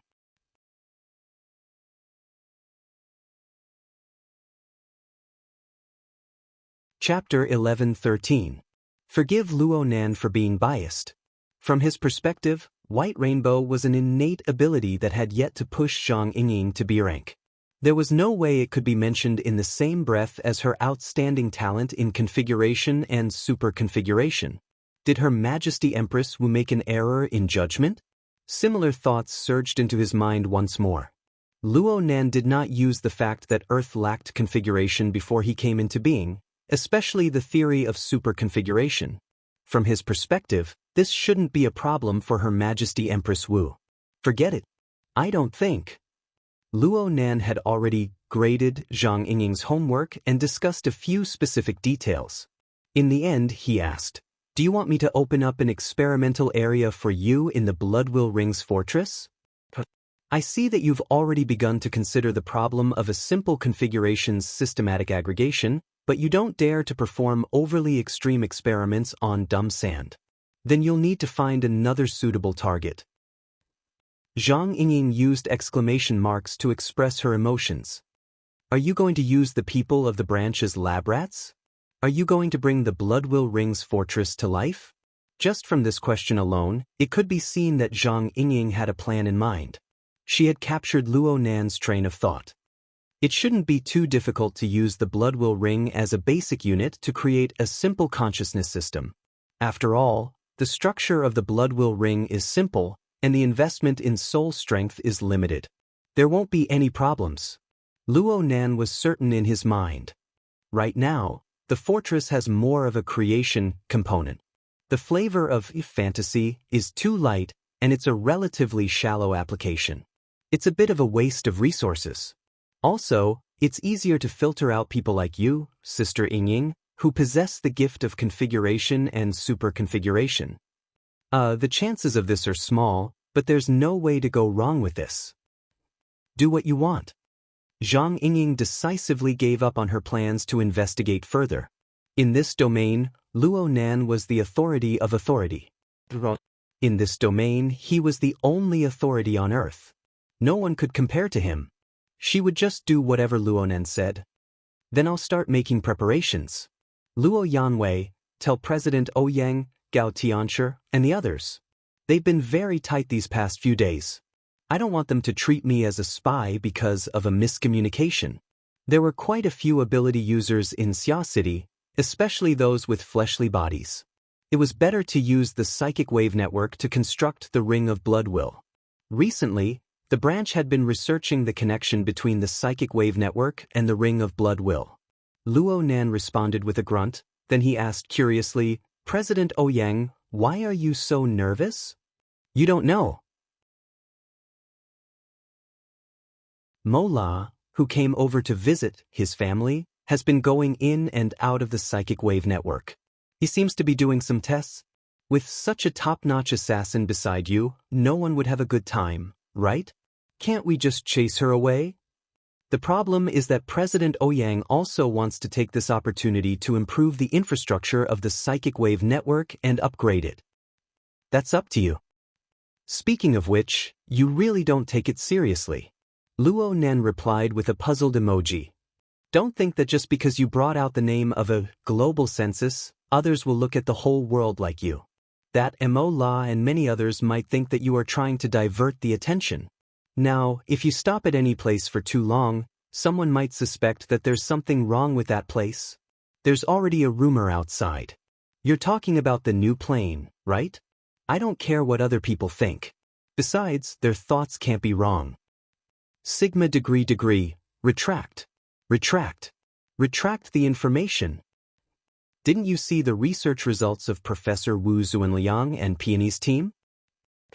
I can't say that their research has touched upon the essence, but I rather approve of the general trends and phenomena. Pure research is really great. If the matters of the world could be dissected and solved in this way, then it would be super simple and super blissful. Bullshit. Don't be so sour. For the sake of doing research, this sister's hair is falling one by one. Zhang Yingying directly used voice to complain. Reclamation seems like something that happened in my previous life. The so-called reclamation was playing the 10 days in the wilderness game. For a heavy player like Zhang Yingying, this was quite hurtful. Luo Nan said in passing, I'm really going to reclaim the wilderness tomorrow. When I come back, everyone can go to Frost River Reality and relax. Isn't the expansion pack coming out soon? Zhang Yingying quickly came to a realization. You're going to the wilderness? For what? To sweep a grave. In the blink of an eye, it was close to the weekend. According to Luo Nan's plan, he was preparing to go to his mother's burial ground in the wilderness on his solar birthday, the day of his mother's death. This was something he had been brooding over ever since he became sensible. He really didn't have the ability or the conditions before, but now he absolutely couldn't miss this opportunity. According to Luo Nan's plan, his schedule would quickly become packed after sweeping the grave. Whether it was the global census or some other work, they would all take up a large amount of his time. Before this, he felt that he should communicate with Rui Wen. Okay, it was his aunt who pulled him by the ear.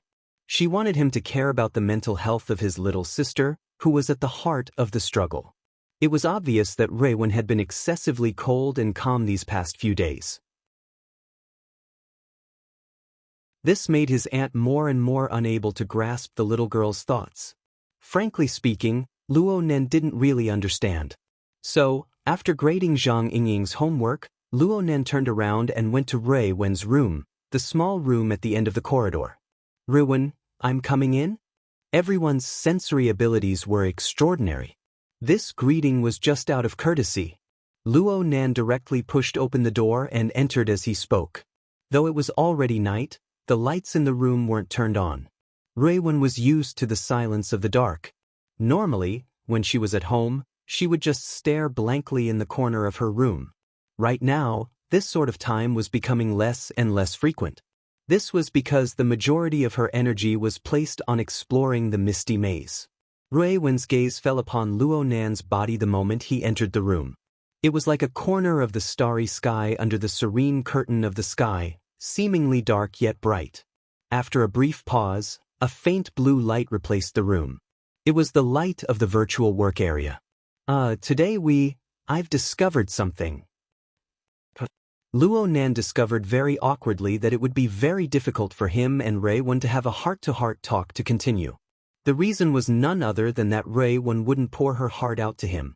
Comparatively speaking, Ink and Jerry were both a bit stronger than him. In his memories, Rui Wen's long sentences, especially those that were idle chatter and lacked a purpose, often appeared in her conversations with these two inhumans. On Luo Nan's side, her recent focus was completely placed on the exploration of the usable domain and plane fragments within the misty maze. What was displayed at the exit just now, as well as what was displayed in the virtual work area, were the reports of the exploration results.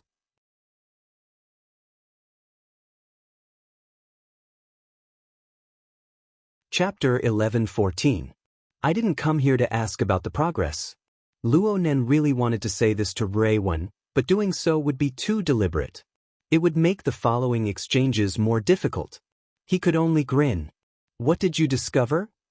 Fragments that might be suitable. Rui Wen was probably the person in this world who understood Luo Nan's pseudoplane plan the best. She didn't care about the practicality and feasibility of this plan. She just kept her head down in the mist maze, searching for the most suitable large-scale plane or domain fragment for Luo Nan to transform. In fact, the information about the existence of large-scale fragments within the mist maze was provided by Rui Wen in the first place. The mist maze was a fragmented world. Even the concept of a world wasn't accurate enough.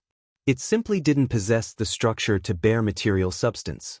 According to Luo Nan's conjectures, it was extremely likely that it was the remnant of one or even several previous worlds that had been completely crushed by a terrifying power. Only the lowest level of law fragments were left behind.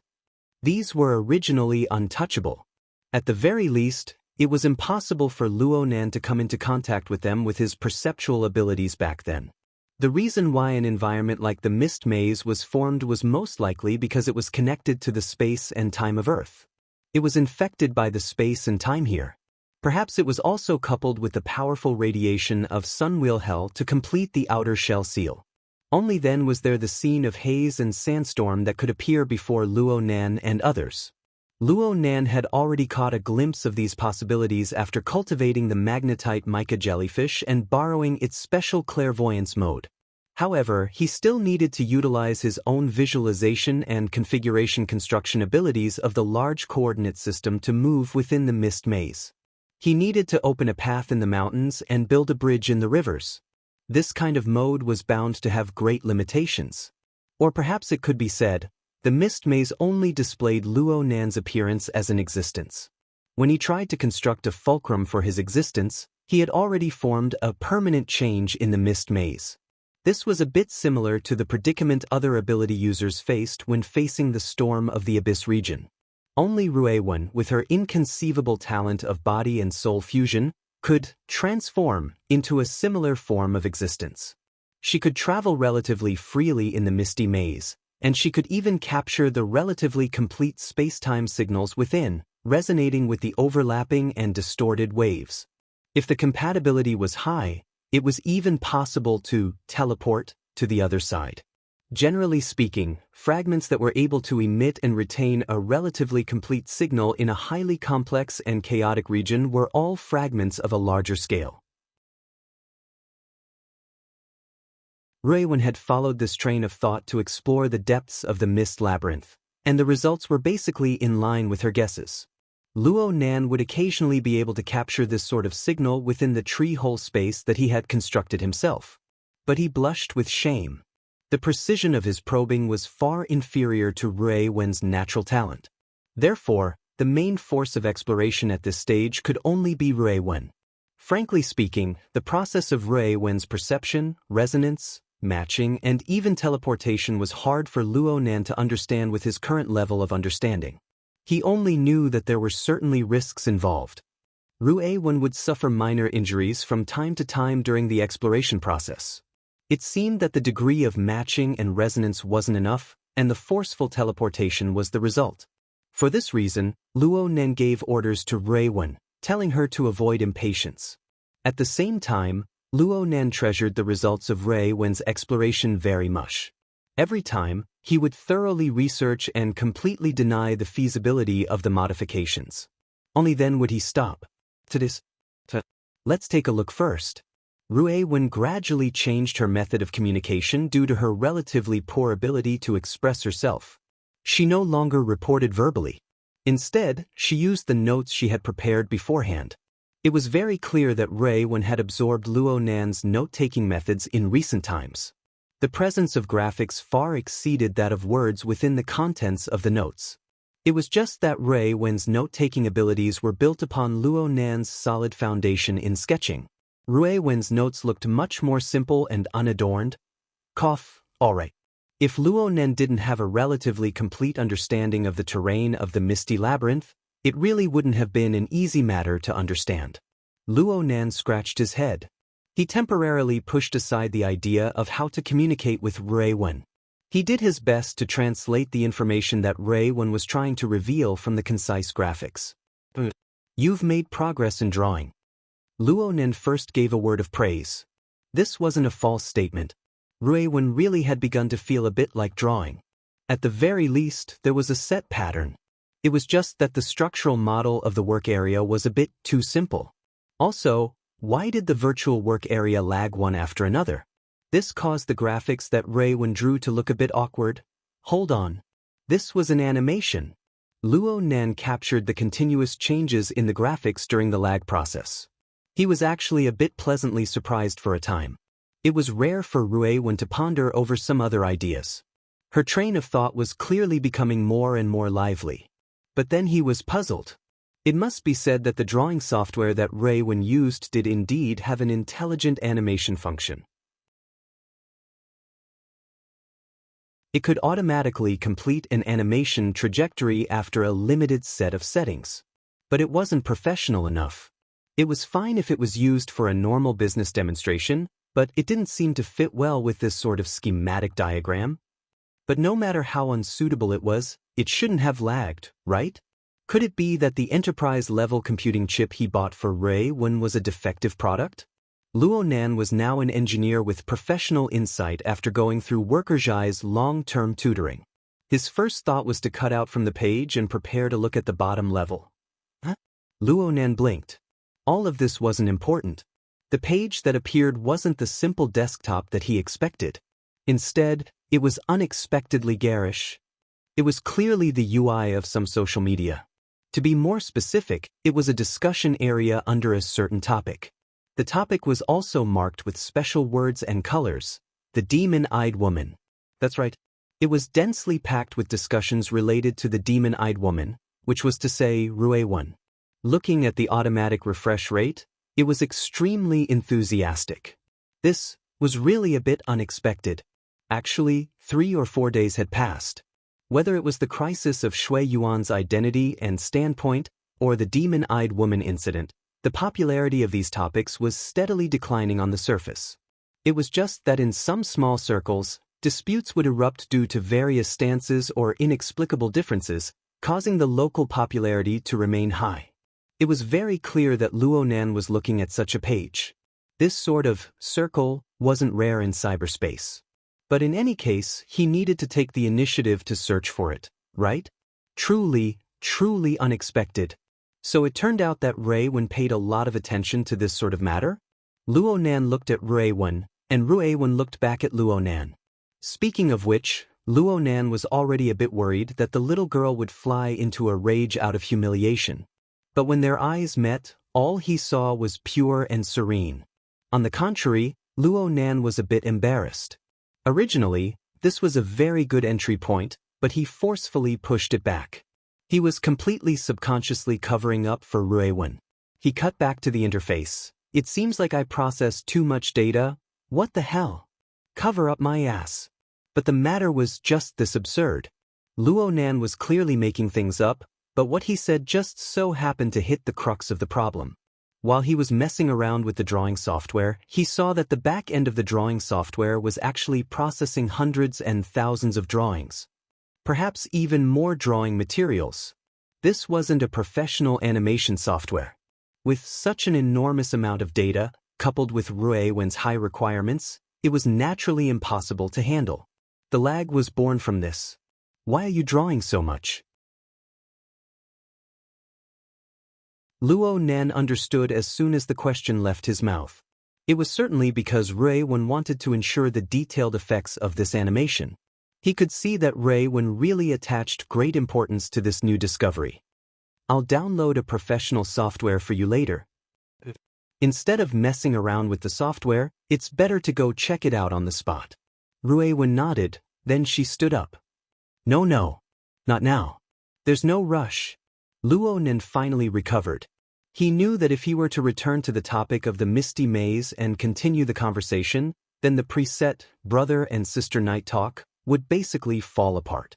He took the initiative to press the pause button. Let's study this matter in detail tomorrow. Tomorrow was Friday. Was he going to let Ruewen skip class? Small matter. Small matter. Luo Nan decisively bypassed this obstacle. He truly brought out the words he had already figured out. Oh Ruewen, have you been running back and forth these past 2 days? Have you been too tired? Ruewen shook her head and responded softly, I haven't. Then that's good.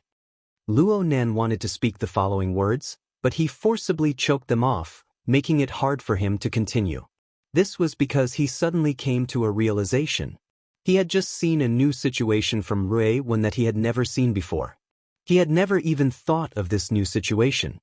He had prepared a plan for a heart-to-heart conversation, but now it was all for naught.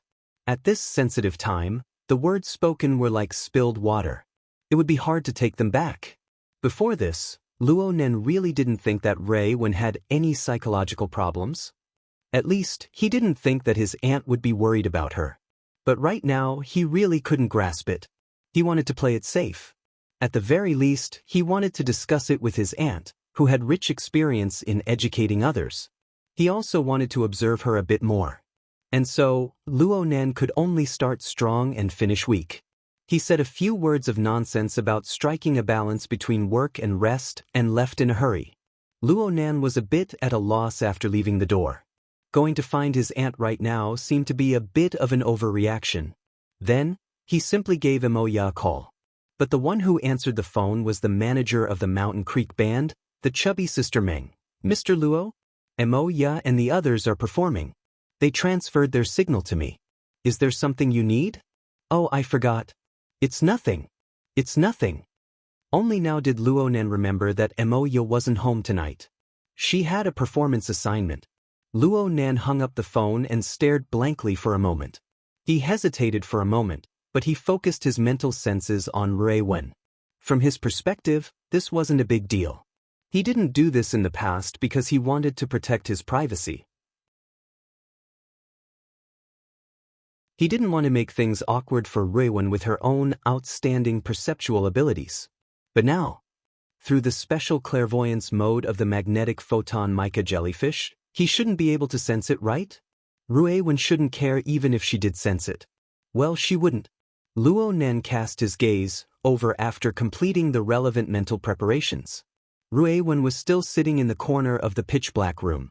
She maintained the same posture as before, but her eyes were closed. The virtual work area was off. That's right. She didn't need to display it, so of course there was no need to keep it on. The problem was that Luo Nan had no way of knowing whether or not Ruewen was resting with her eyes closed, or whether or not she was surfing the web through her retina projection. Luo Nan stared at her for a long time. He wasn't sure whether or not he had been discovered by Ruewen. In any case, he hadn't discovered anything. This didn't give him any comfort. Instead, he felt his head swell. The problem was complicated.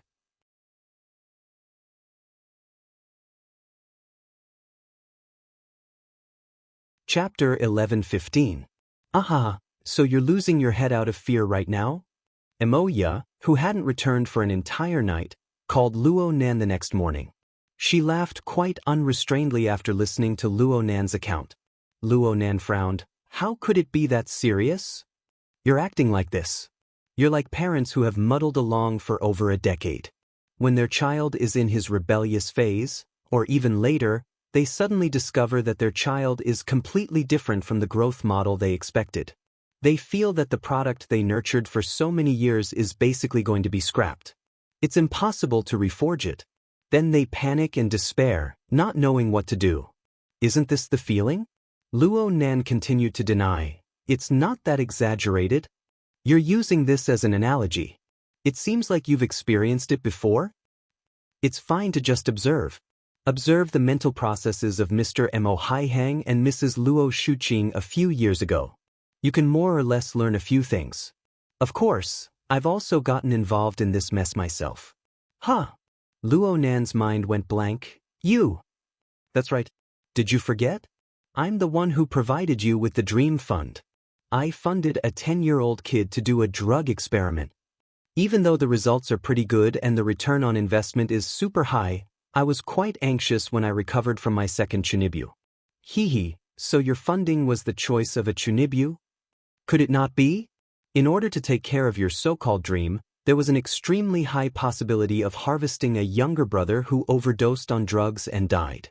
Just thinking about it makes my hair stand on end, okay? As Emoya spoke, she also sighed. From this point, I can understand your current feelings. Thank you, little brother. You've worked hard. Emoya soon laughed. How should I put it? I still feel like you're overreacting. Even though you may be the one with the most power in the family, you don't need to burden yourself with Rui-wen's matters. You need to know that the loss of her memories before she entered the family wasn't caused by you. Even though she was brought into the family by you, you're just an older brother in terms of family ethics. You're not a parent. But Aunt? She certainly wants you to take responsibility, right? You might really be the person that Rui-wen wants to be close to the most. Even 10 sentences from others can't compare to a single sentence from you. But you still have to look beyond the surface to see the essence. Did my mother want you to be the head of the household? Come on, they still have a long way to go before they retire, and they're the kind of people who worry a lot. How stupid can they be to let you be the leader of this family? There seemed to be someone laughing beside Emoya. It should be a woman. But Luonan wasn't in the mood to pay attention to these things. He just pulled the corner of his mouth. Then what does Aunt mean? She only wants you to look inward and arrange a mission for you at home so that you will have a sense of belonging as a family member instead of being a so-called world-class expert who goes to the upper class for no good reason and considers the life and death of mankind every day and night. Emoya concluded, this is a scheme, a family scheme. You're right. Luonan pondered for a moment and felt that it made some sense. But he soon came back to his senses. But aren't you off topic? What you've said to me, I admit it's reasonable, but Rui-wen, what's the situation? What should I do? This? Emoya was clearly stumped. When all is said and done, you don't know. I only have you as my experience in inexplicable success. I'm going to take this out to deal with Rui-wen. Let's not talk about anything else. Can you be at ease? Emoya's reply was bold and confident, but she soon admitted, her reaction really is quite unexpected. Luonan sighed. Emoya seemed to be talking to someone beside her. A short period of time passed before she spoke again. Don't think too much right now. People like you will go overboard when you think about things. But it's not necessary right now. It's best to observe first. Of course, you can't observe her in a monotonous and simple comfort zone. You need to push her into a relatively complex environment. My mom is more proactive than you in this regard. We don't blindly believe in Rui-wen at this time. We believe in the ability of this family to protect her. Luonan went, oh. Besides, there's still you. Even if there are some problems or accidents, you'll definitely be able to fish her out in time, right? Definitely. Luonan still had this sort of confidence. Then it's settled. You don't need to worry about Rui when suffering any psychological trauma or the like. A person's character is often warped and expanded under layers upon layers of obstacles. In the end, it is molded. Some people are simply chiseled with knives and axes. From childhood to adulthood, from birth to death, they are all molded and changed. Isn't this an unavoidable process? The process of molding a character isn't a disaster. Even molding a freak isn't counted. Only by completely negating its existence from its roots. That's it. Luonan blinked his eyes. Even though it's great reasoning, it sounds pretty good. So please seriously consider whether or not Rui-wen wants to seize this opportunity to make her debut. It's nothing. What I'm saying is that you can first observe her situation in the school environment when she's not skipping class. Right now Luonan was sitting inside gear on the north bank. He was sitting in a leisure booth in the public activity area at the edge of the sandbar waterway. He was speechless for a time. How could he explain the fact that Rui-wen had blatantly skipped most of her morning classes and was already heading in this direction to meet up with him? Forget it. Luonan slapped Jerry's head, who had popped out from who knows where. He decided not to think about this sort of lousy matter this morning. He hung up the phone and drank the fruit juice on the table in 2 or 3 gulps. He asked for another cup for Rui Wen, preparing to pack it up and take it down to the underground laboratory. This little girl shouldn't like to be in front of people? Luo Nan was absent-minded for a moment. Was this shouldn't what he was thinking? No matter what, he shouldn't verify this matter for the time being. Brother. Nan. Someone suddenly greeted him. When he said, brother, he was clearly a bit restrained. This was mainly because he was in front of people. Luo Nan actually greeted Senior Tian in a very natural manner. The person who came was Tian Chi of Acumen College's Advanced Teaching Department. He was also Senior Tian Ci's cousin, and he was older than Luo Nan by 3 to 4 years. He called Luo Nan brother in his heart. After all, he was a child who had been beaten up by the reality of society. He just couldn't wipe his face off in front of people. However, Tian Chi's gaze followed the illumination lights and cast into the bottom of the lake. He saw the enormous devil ray swimming lazily in the deep waters, and his greeting became even more sincere. Brother Nan, it's been a while since I've seen you in the society. I heard you took a leave of absence from school? Yeah. I've been running around a bit more lately. Even when I come, I usually go to the laboratory. I understand. Tian Chi's gaze unconsciously glanced at the devil ray at the bottom of the lake. Actually, many people in the Mystic Arts Research Society knew that this dangerous mutant that had been tamed disappeared for a period of time last month. It only returned at the beginning of this month. There were even fewer people who knew that the main character of the video of the devil ray flying through the sky that had been wildly popular in Xia City at the beginning of last month was probably the devil ray at the bottom of the lake. As for the highly blurry figure in the video, forget it. He didn't dare to think about it. Though he didn't dare to think about it too deeply, Tian Chi still unconsciously moved closer when he saw Luo Nan. It was good to say a few words. Luo Nan's polite attitude made his nervous state of mind ease a bit. Right when he wanted to chat a bit more, he saw Luo Nan wave his hand behind him. The fat-headed and big-eared Jerry had leaped out a bit earlier than Luo Nan. Tian Chi turned his head and saw Rui Wen appear at the entrance of the public activity area. She was wearing the standard summer dress of Acumen College. Jerry rushed directly to Rui Wen's feet. He wanted to move closer, but he was a bit afraid. He just circled around her feet. Rui Wen had to bend over to pick Jerry up and bring him over. It was quite eye-catching to see a middle and low-grade student appear here during class time. The lively muskrat that moved closer intensified this impression. However, Rui Wen's face was even more eye-catching. They could faintly hear someone exclaim in surprise over at the public activity area, "Hold on. This is the Demon Eye woman, right? Short hair, black eyes, fair skin, and a beautiful appearance. She looks like, especially that skin. She's from our school?" The students of Acumen College possessed the most basic qualities. They suppressed their voices when they exclaimed in surprise. But there weren't many people here to begin with. The corner of the bar was relatively quiet, so the sounds of exclamations and whispers were particularly clear. Luo Nan and Rui Wen obviously heard them loud and clear. Luo Nan looked over there and saw that Rui Wen's jade porcelain-like face didn't fluctuate at all. She was completely unaware that she had become the center of everyone's gazes. Tian Chi also heard them. He knew of this fact earlier than the vast majority of the people here, even though he and Rui Wen had only met a few times. He grinned and took advantage of the fact that Rui Wen hadn't come over yet to come closer. He whispered, "There are quite a few people who are crazy about Rui Wen in the society. It seems like some people have already guessed it. I heard that OK has already gotten someone to inquire about Rui Wen's contact information." "OK? Oh, it's that vice president." Luo Nan's impression was that he seemed to be a rather pretentious young man. As for Rui Wen's identity being leaked, it wasn't strange.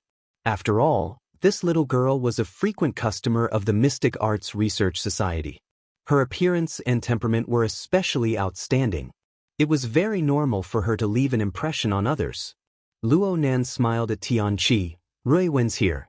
Let's go do an experiment. We'll talk next time." "Sure. You busy yourself." Tian Chi was already very content to be able to exchange a few words with Luo Nan. He saw Rui-Wen walk over with Jerry in her arms. He stood up and helped her pull out a nearby chair before leaving. However, Rui-Wen didn't have any intentions of sitting down. She just looked at Luo Nan. Luo Nan wanted to chat with her some more, but when he saw the little girl's calm and wooden expression, as well as the drinks that were already packed in his hand, he sighed in the end. Let's go. Luo Nan and Rui-Wen didn't do any experiments in Gear's underground laboratory. Instead, they quickly jumped to the cloud world and entered the misty maze. They went to do the on-the-spot investigation they had agreed on last night. Of course, the on-the-spot investigation was impossible. The area that Rui-Wen could currently reach was still out of Luo Nan's reach. Rui-Wen clearly had her own considerations regarding this point. Within the tree-hole space that Luo Nan had created to carry material matter, Rui-Wen brought up the offline mode drawing software. She referred to the previous records and cast her gaze into the area of the sandstorm outside. At the same time, some of the chaotic fragments that whistled through the air displayed a few special trajectories. They gradually took shape and formed into a scale. They were like thousands of ravines in the depths of the shattered wilderness. There was an underground river that meandered and flowed.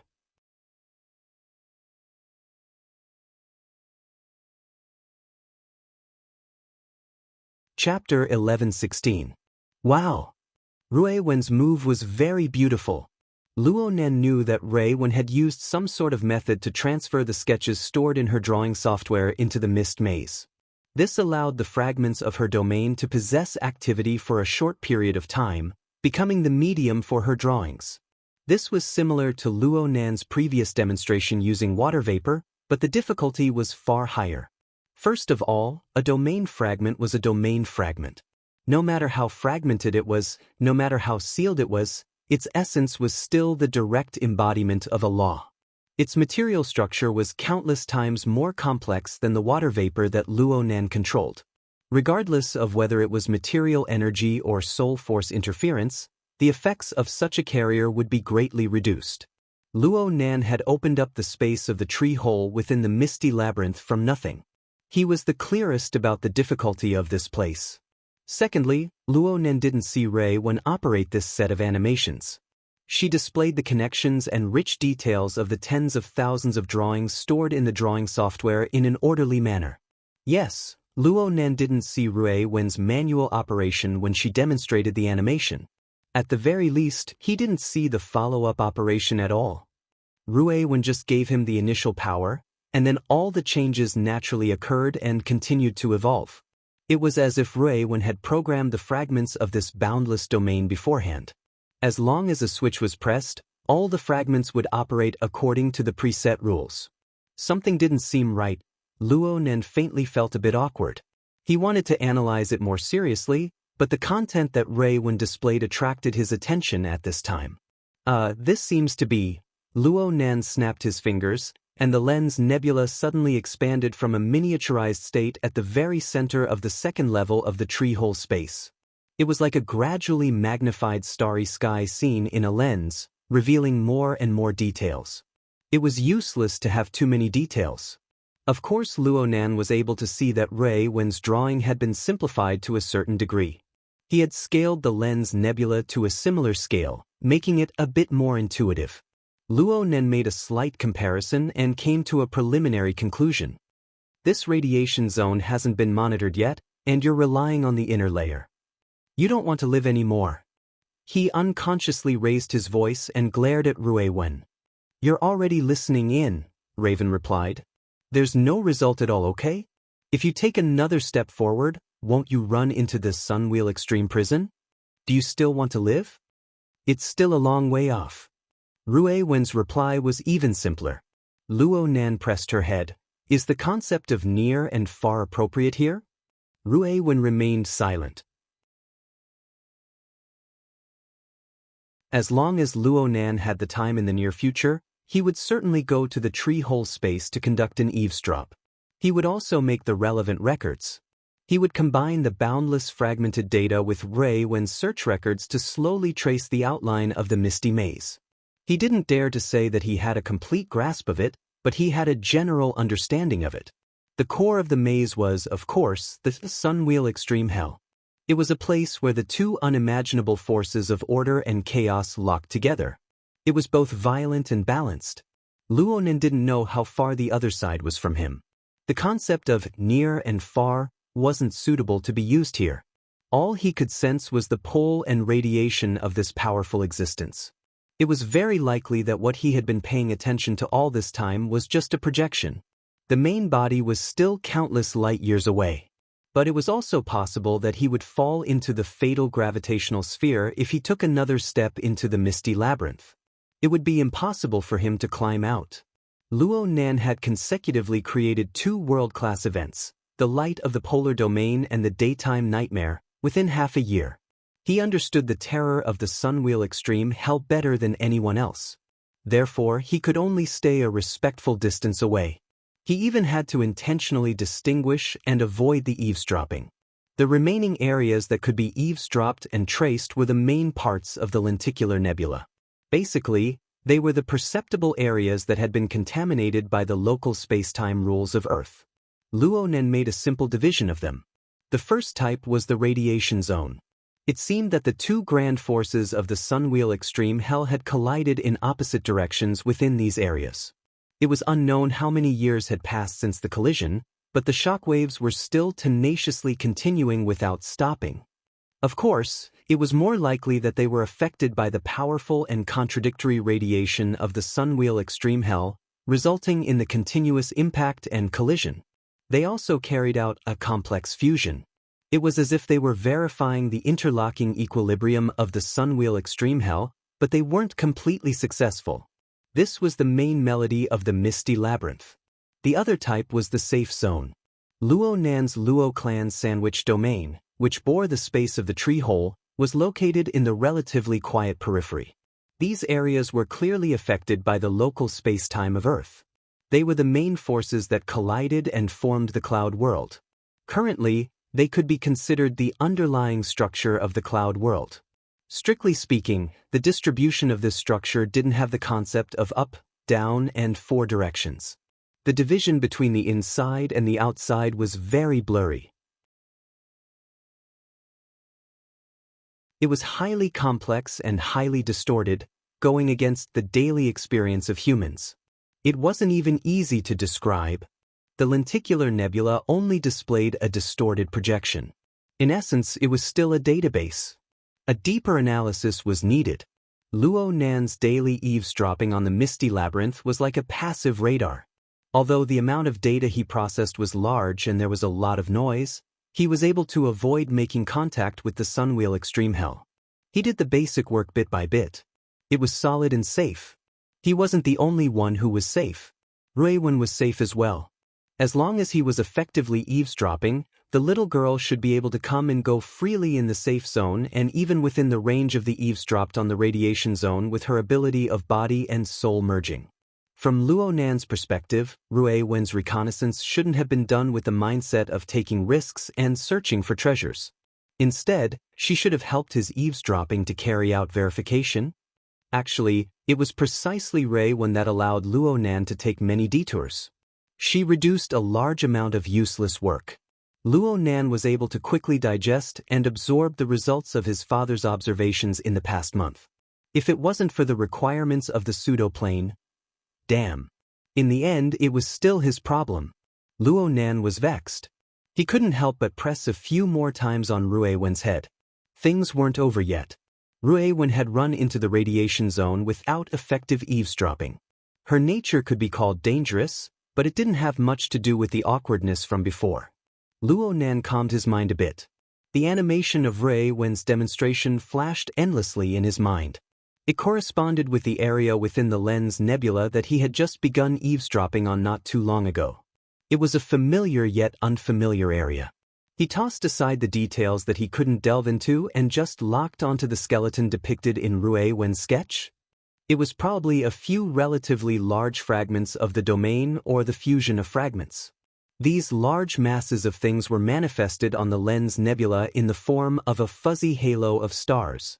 There were a few slightly bright stars scattered in the center, and under the cover of these stars was the final target that Ruiwen had pointed out. It was just that this final target seemed to be hidden a bit too deep within the current lens nebula. And the location wasn't quite right. Luonan suddenly had a guess. He aimed at the area that Ruiwen had displayed. He even wanted to use his hands to measure the star atlas. This wasn't necessary. The eavesdropping and mapping image of the area was the result of his and Ruiwen's hard work. The answer actually lingered in his mind. Using his eyes and his hands was nothing more than confirmation. Yes.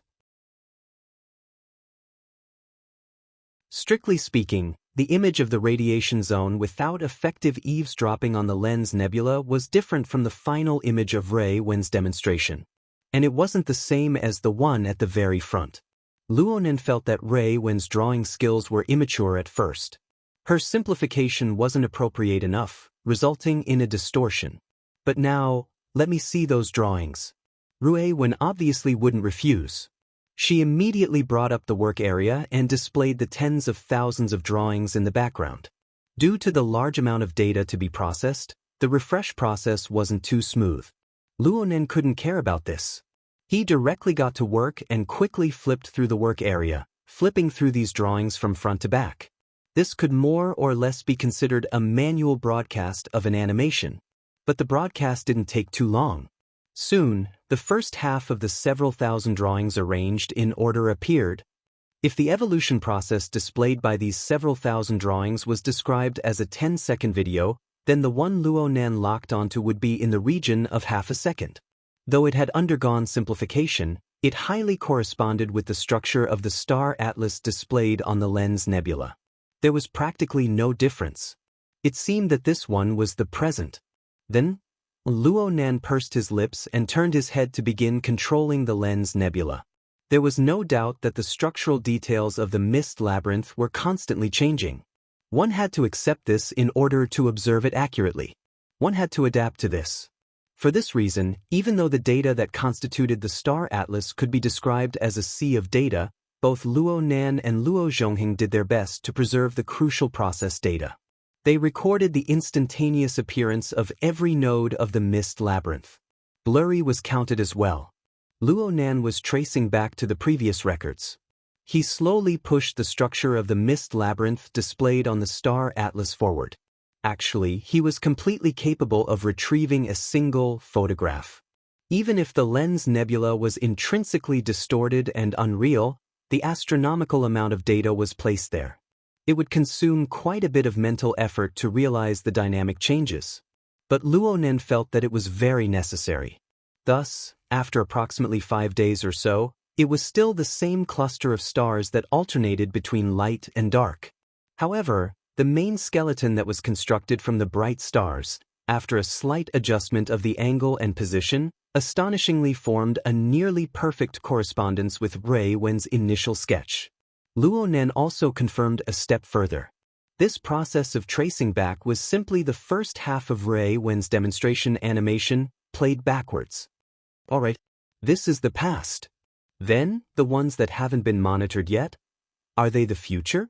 Luonan stopped. His forehead and the back of his head were slightly sweating. One reason was because of the mental effort consumed. The other reason was because he suddenly discovered that his talent and strength towards Ruiwen, he never understood it from start to finish.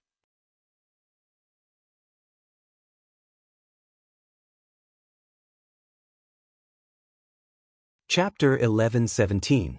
Luonan had sensed something during Ruiwen's demonstration just now. During the entire process, Ruiwen had only used her initial power from beginning to end. She had pushed the initial sketch, and then everything had operated according to the established procedure. There really hadn't been any other interference in the middle. Luonan's awkward feeling stemmed from this. He had misunderstood earlier. Ruiwen hadn't drawn the results of her own observations into images and then demonstrated them. She had merely wanted to display the scene that had just occurred for him to see. To be more precise, there had never been any results of observation. The star atlas formed from the monitoring data corresponded to the nodes of Ruiwen's sketch. The closest set of nodes had just reached the first 2020 of the star atlas. Nothing had happened yet. How could there be any observations? In other words, this was a set of foresight. It foretold the development and evolution of a portion of the radiation region of the Mist Labyrinth in the future. Luonen cast his gaze towards the Lens Nebula. He felt the astronomical amount of data corresponding to every instant within. He thought about the amount of computation required for the dissipation and convergence of every detail. He went silent for a time. Of course, this was just a guess. As for whether or not it was true, it was still faster to ask Ruewen. Ruewen, is this the result of your predictions? Ruewen thought for a moment and answered, I see a bit. I see. Luonen didn't know how to respond for a time. Ruewen rarely used rhetorical techniques when she spoke. She usually wouldn't say things like descriptions or comparisons. So, when she said she saw it, she really saw it? It would have been very hard for Luonen to think about this a month ago. But during this time, the inconceivable perceptual mode that came from the magnetic optical mica was gradually changing Luonen's observation and thought patterns. The appearance of this world was becoming more and more different from what it had always displayed over the past decade. Whether it was living things, inanimate objects, material objects, or the void. Everything revealed a different structure and connection under the bizarre perspective of the magnetic optical mica. Right now Luonen was doing his best to adjust and adapt. He hoped that this difference wouldn't turn into a tear. Looking at the normal world was already like this. What Luonen saw and felt when he observed the Mist Labyrinth was different from before. It was just that this place was far too chaotic and complex even under the special perspective of the magnetic optical mica. And the amount of data excavated had increased by an order of magnitude. Luonen needed to comb it a step further before he could hope to restore it to effective information. Since he was like this, who knew what this world was like in Ruewen's eyes? Ruewen was most likely unable to understand the complex train of thought within Luonen's mind. Since Luonen had asked her, she obviously had to answer to the best of her abilities. Right now, Luonen had already brought up the Lens Nebula. Ruewen gestured at the more intuitive star atlas. There's one here, or maybe two. It's a bit dangerous right now. After a while, it'll be thrown out to this position. If it was someone else listening to Ruewen's explanation, they would definitely be confused. Luonen immediately understood. You're saying that within this area, there are 1 or 2 large-scale domain fragments that will be affected by the collision of the ramming radiation zone. They will be thrown from a relatively deep location to a relatively safe area. They might be more suitable for remodeling? Ruewen nodded. This was something that the radiation zone was capable of doing. Such a phenomenon seemed a little counterintuitive at first glance. The center of the contradiction or the storm should have a stronger impact, and the remaining debris should also be finer. But the problem was that the mist maze, which was a special environment caused by sunwheel hell, could not be simply regarded as the result of the collision and explosion. What was displayed in the broken structure was a mutual restriction, mutual influence, and mutual distortion mechanism. The next step forward was order. The next step after order was chaos. The present was only a temporary equilibrium. This sort of equilibrium mechanism formed a complex gravitational sphere. It was just like what commonly happened in the boundless universe. All things were destroyed and reconstructed, but they were no longer their original appearances. And this led to a direct result. The closer one got to the danger zone of the gravitational sphere, the more resources one could use. The chances of picking up scraps in the periphery were far, far too low. Luonen sighed and rubbed Ruewen's scalp with force. So you know the danger. It can be used. Ruewen didn't resist. She just emphasized this point once more. Since you said it, of course I believe you. It was rare for Ruewen to say such accurate words. Luonen really didn't dare to refuse. He was afraid that this little girl would take things too hard and run into the radiation zone, to dig anew. It would be good to take advantage of this opportunity to let her slow down. Since it was decided, Luonen subconsciously began to draw up a plan in his mind. According to Ruewen's demonstration of the transformation process, it would take around 3 months for 1 or 2 large-scale domain fragments to be thrown out. It could be said that time was ample, but it could also be said that he was nervous.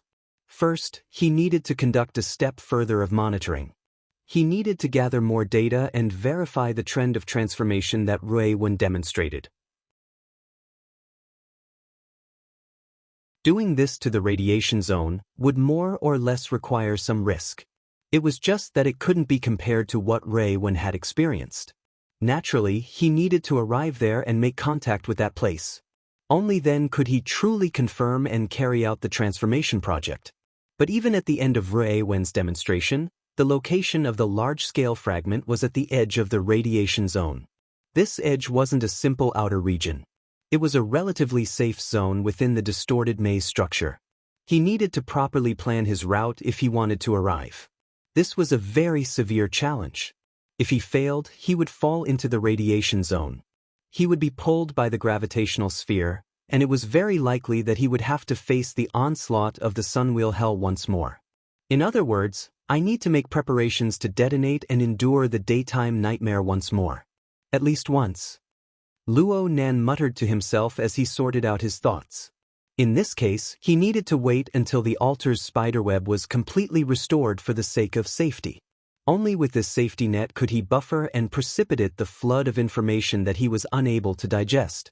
Luo Nan even thought that even with this safety net, he couldn't use it too many times. Not to mention the limits of what he could endure, the occasional daytime nightmare could be attributed to a natural phenomenon as much as possible, or it could be concealed by an occasional accident. But if it were to appear at a high frequency, some people would certainly discover some clues. Yes, Luo Nan was referring to the awesome High Lord of Secret Contract, the one who monitored the abyssal region all year round. Of course, there was also Li Wei. If they were to really discover some clues, it would be a great deal of trouble in the future. It's best if I don't do it more than once. Luo Nan raised his standards. Rui didn't quite understand. She turned to look at him. Luo Nan locked gazes with the young girl's deep and pure eyes. He subconsciously exerted force to rub her head. Rui didn't say a word, allowing him to rub her head. It must be said that Rui's talent had already reached a level that defied common sense. Though talent itself was a certain distance away from common sense, no matter how strong it still needed to conform to basic laws, right? When a certain ability far exceeded the scope of a race's inheritance, far exceeded the prior perceptual regulations of a race. Even if it was a difference of one or more dimensions, it wouldn't be as simple as a folktale like the opening of Heaven's Eye. Sometimes, the fantasies of humans far exceeded the regulations of reality. But when these fantasies truly materialized and appeared before the eyes of people, she really was like a humanoid fantasy breed. This thought. It was too excessive. Luo Nan quickly rubbed Rui's head twice, and the young girl tilted her head a bit doubtfully.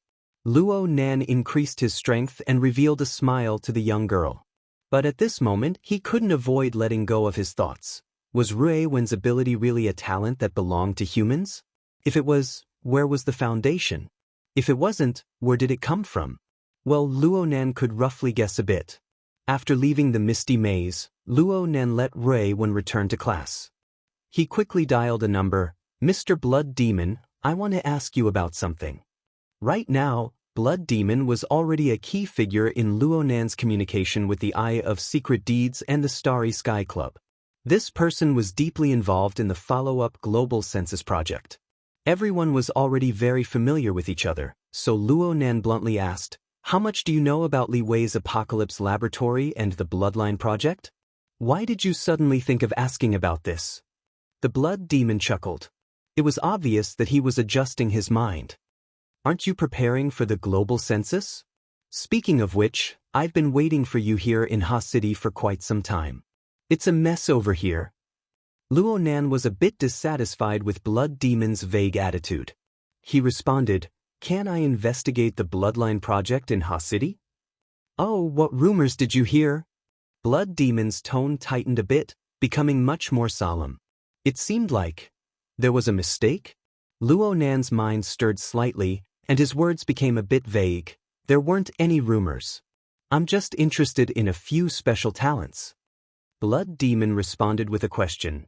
Which one of us isn't a special talent? Luo Nan responded calmly, the kind that far surpasses the level of human life?